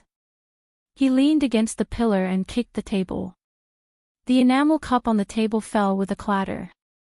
Gu Lingqing heard the sound. He laid on the floor and listened. Xiaoya, can you hear me? Bai Ye kicked the table again. Gu Lingqing quickly knocked on the floor. He found the floor under the bed. He lifted it. He jumped in. He turned on the flashlight on his phone. He saw Bai Ye. He quickly untied Bai Ye and removed the tape. I'm sorry, Xiaoya. I shouldn't have left you alone. It's okay. I understand. Let's go up first, Bai Ye said gently. She was extraordinarily calm. In the past, she had never been afraid when she faced 3 vicious criminals. Now, she was just tied up. Once they were upstairs, Bai Ye said in a low voice, Gu Lingqing, I know who the murderer is. Xia He. Doesn't look like it, Gu Lingqing said. Tang Xiaozhou, the only survivor from Tangchen village. The villagers dug up 1,000 gold bars in total. Governor Qing didn't take all of them. There were still others. The people in the village didn't die of disease, they were slaughtered. Tang Xiaozhou was the village head's son. He was the one who wanted revenge. I suspect that Tang Xiaozhou is the one drinking with the fruit store owner, Bai Ye guessed. Did Xia He tell you? Gu Lingqing's attitude was flat. Xia He told me to tell you that she was wronged. She is now looking for evidence to prove her innocence. She told you not to go after her, Bai Ye expressed. Do you believe it? If she was looking for evidence, why would she hide in a place like this? I didn't wrongly accuse her. I was the one who planned the plan back then. She and Hai Lan knew about it. In the end, our plan was exposed. Xia He's whereabouts were unknown and Hai Lan was burned to death. If she didn't say it, did I? Did I say it? Gu Lingqing said coldly. He stood up and turned his face away. Bai Ye could see that he was trying his best to adjust his emotions. Could it be that you reported it to your superiors and someone heard it? Bai Ye felt that what Xia He said was true. It was a woman's intuition. No superiors. It's just the 3 of us. I don't want to talk about this anymore. That's it, Gu Lingqing said decisively and walked out of the room. Chenji walked over and reported, Chief, we saw the graves by the lake.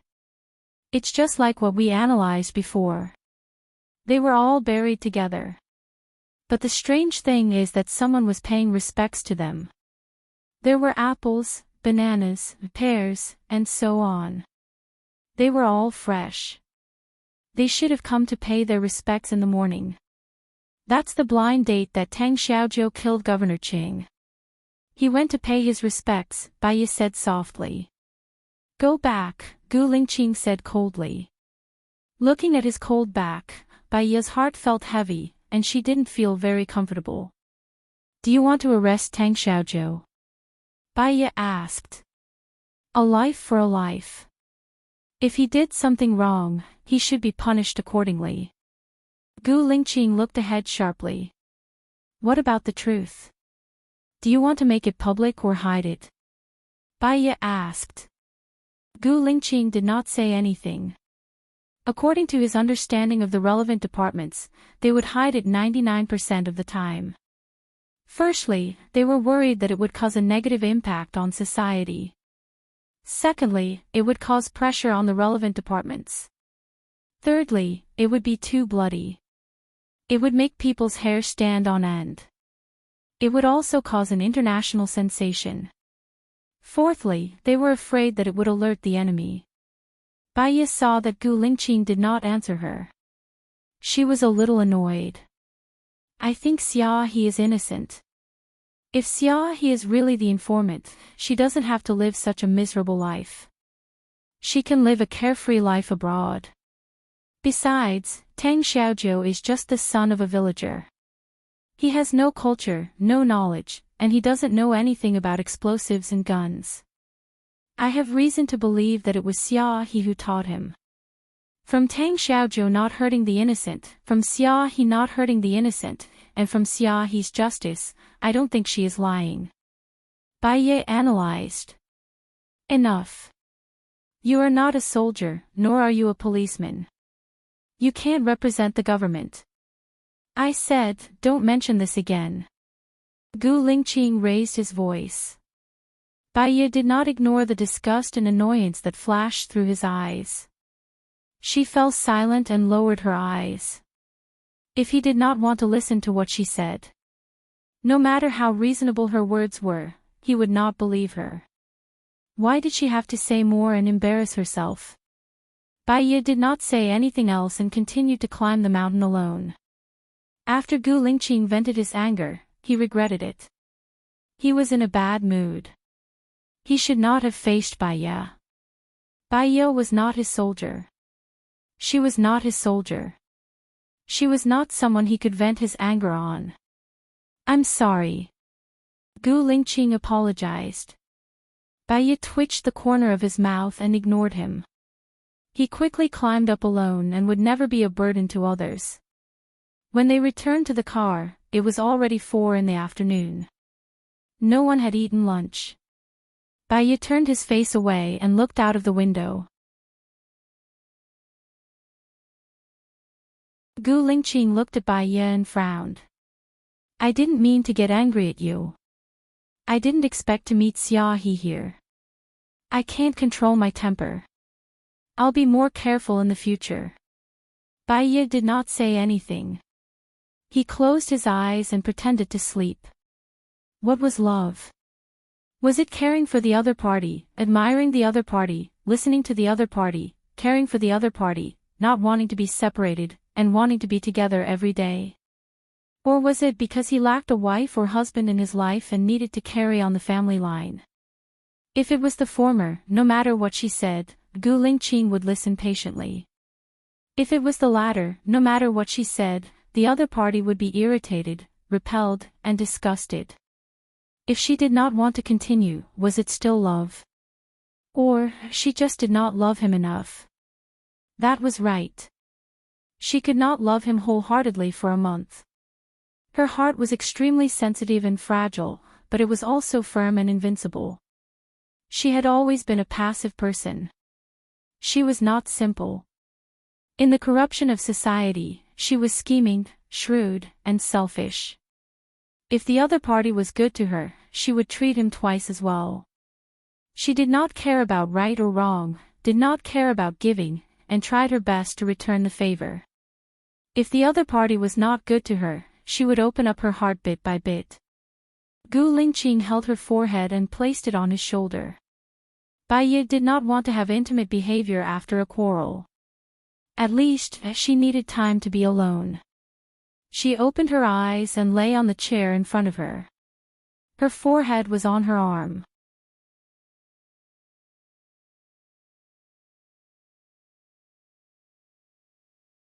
Chapter 96. Bai Yi really fell asleep while lying on the bed. Gu Lingqing felt uncomfortable seeing her sleeping like this. He put his arm around her shoulders and let her sleep on his lap.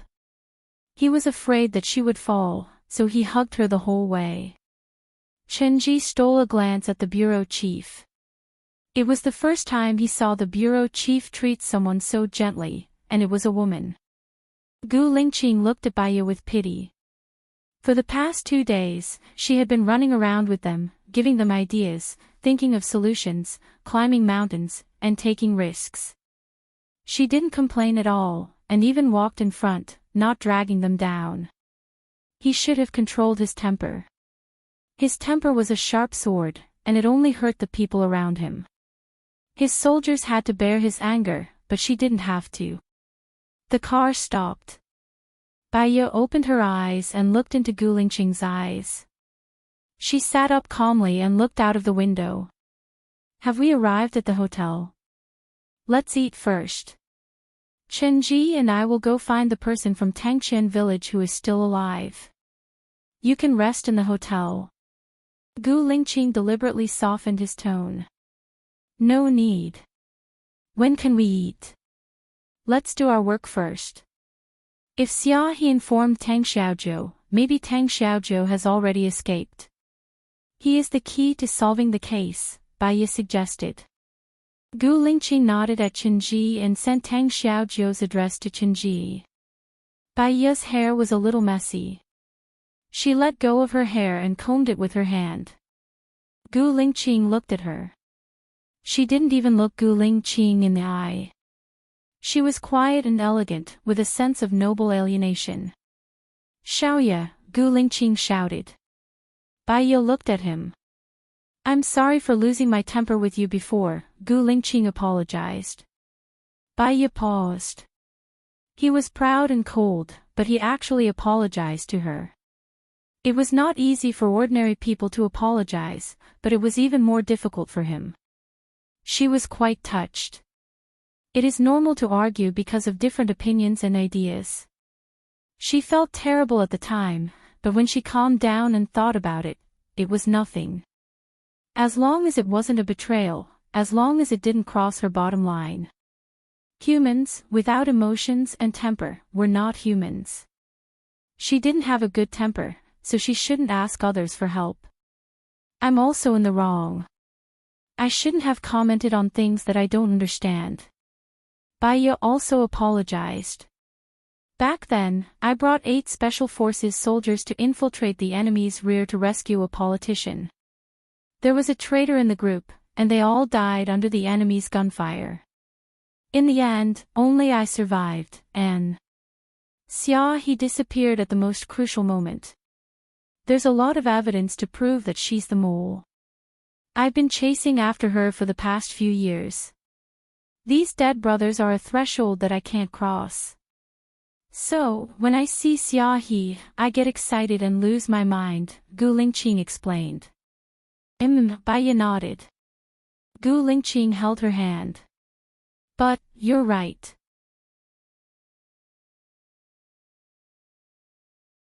If she's the mole, why didn't she return to the team after completing the mission?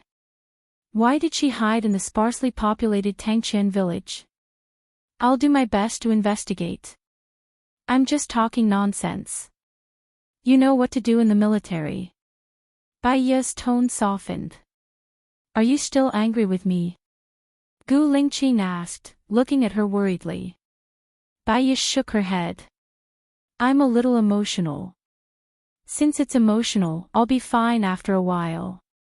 In the future, if I don't do well, just tell me directly. Don't give me the Cold War anymore. You'll feel uncomfortable. He pulled her into his arms. Bai Ye leaned on him and looked out of the window.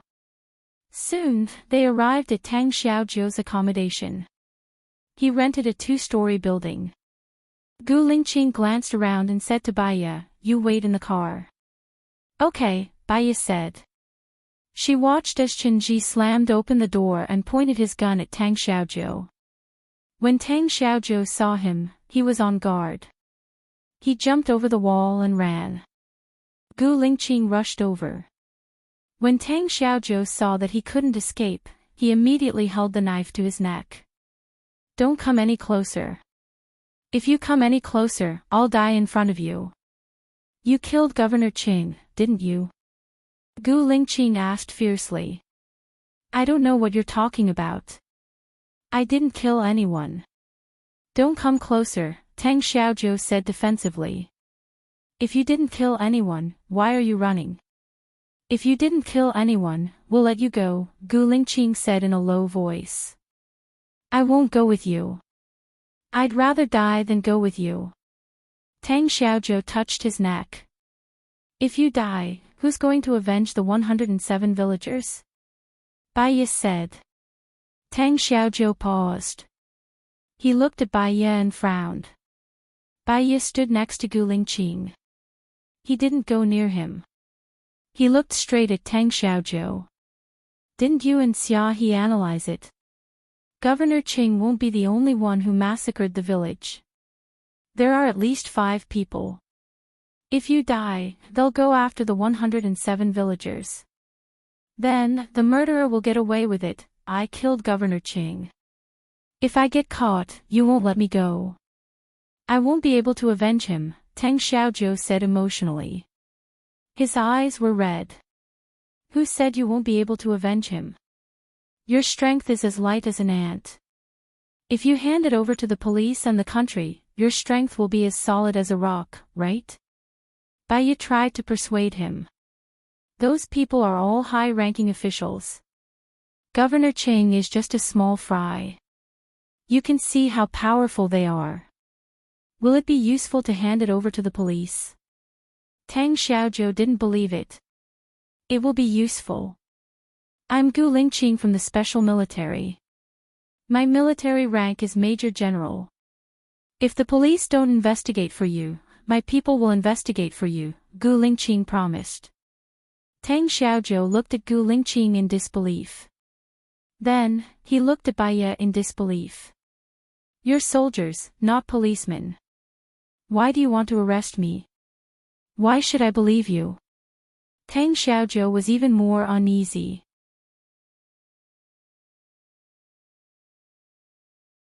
Did you participate in the massacre? If we participated in the massacre, you'd be dead now. You wouldn't be here talking to us, Gu Lingqing said coldly. Then why are you looking for me? Tang Xiaozhou roared. Because they suspect that I killed Governor Qing. I'm looking for you to prove my innocence, Gu Lingqing said coldly. Your innocence has been proven. What about my hatred? If I go with you, I won't have a chance to take revenge. Tang Xiaozhou was very uneasy. You did something wrong, so you should be punished by the law. Those people did something wrong, so they should also be punished by the law. I promise you, I won't let those people get away with it. I'll hire a lawyer. I won't let you carry out the death penalty. I'll let you wait for the day when the truth comes out. Your villagers can rest in peace, Gu Lingqing promised righteously. Tang Xiaozhou looked at Bai Ye. You've spent 5 years investigating this matter. What have you found? If Governor Qing hadn't been arrested and exposed this matter, you wouldn't even know Governor Qing. How many years do you think it'll take you to find the others? Bai Ye asked rationally. Can you really help me investigate those people who massacred the village? Tang Xiaozhou's attitude softened. I promise in my name. Gu Lingqing looked at Tang Xiaozhou coldly.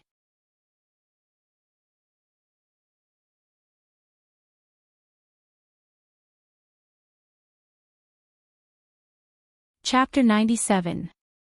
Fine, I'll go with you, but I won't confess. You won't be able to find any evidence to prove my guilt anyway. I'll confess after you find the murderer. Tang Xiaozhou put down the knife. Gu Lingqing walked towards Tang Xiaozhou. Chen Ji saw a flash of light and said alertly, Be careful, there's a sniper rifle.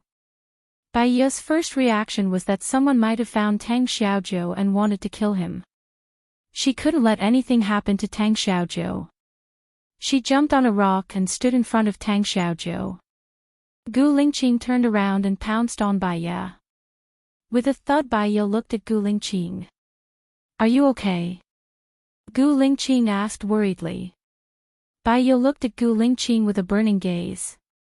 When a person is in danger, their first reaction is the subconscious reaction in their heart. Gu Lingqing actually saved her. Did this prove that in his heart, she was the first? I'm fine. Where's Tang Xiaozhou? Bai Ye looked at Tang Xiaozhou. Tang Xiaozhou was shot in the forehead and had already fallen to the ground. Tang Xiaozhou. Bai Ye ran towards Tang Xiaozhou. Tang Xiaozhou's face was covered in blood. His eyes were wide open and he still had his last breath. Bai Ye was worried. She pressed on Tang Xiaozhou's forehead. Send him to the hospital. Gu Lingqing, hurry up and make a call. Prepare for intracranial surgery. Maybe he can be saved. Chen Ji, chase them. Gu Lingqing ordered. He made a call. Chen Ji quickly chased in the direction of the sniper rifle. Bai Ye saw that there was no way to save Tang Xiaozhou. Her eyes turned red. Who are these people? Why did they kill Tang Xiaozhou? What is their purpose? Tang Xiaozhou closed his eyes. No, you can't die. Bai Ye pressed on Tang Xiaozhou's chest to save him. Tang Xiaozhou was dead. It was impossible to survive a sniper rifle shot through the head. How could he die? Bai Ye was not calm. Gu Lingqing helped Bai Ye up. Bai Ye looked at Gu Lingqing. Now that Tang Xiaozhou is dead, no one can prove your innocence, right? I have contacted the local police. They should be here soon. Bai Ye, we must calm down now. Gu Lingqing held Bai Ye's shoulder. Bai Ye had to admit that she was unable to calm down after seeing a person die right in front of her. After all, she did not have the mental fortitude of a soldier. He held his head and closed his eyes.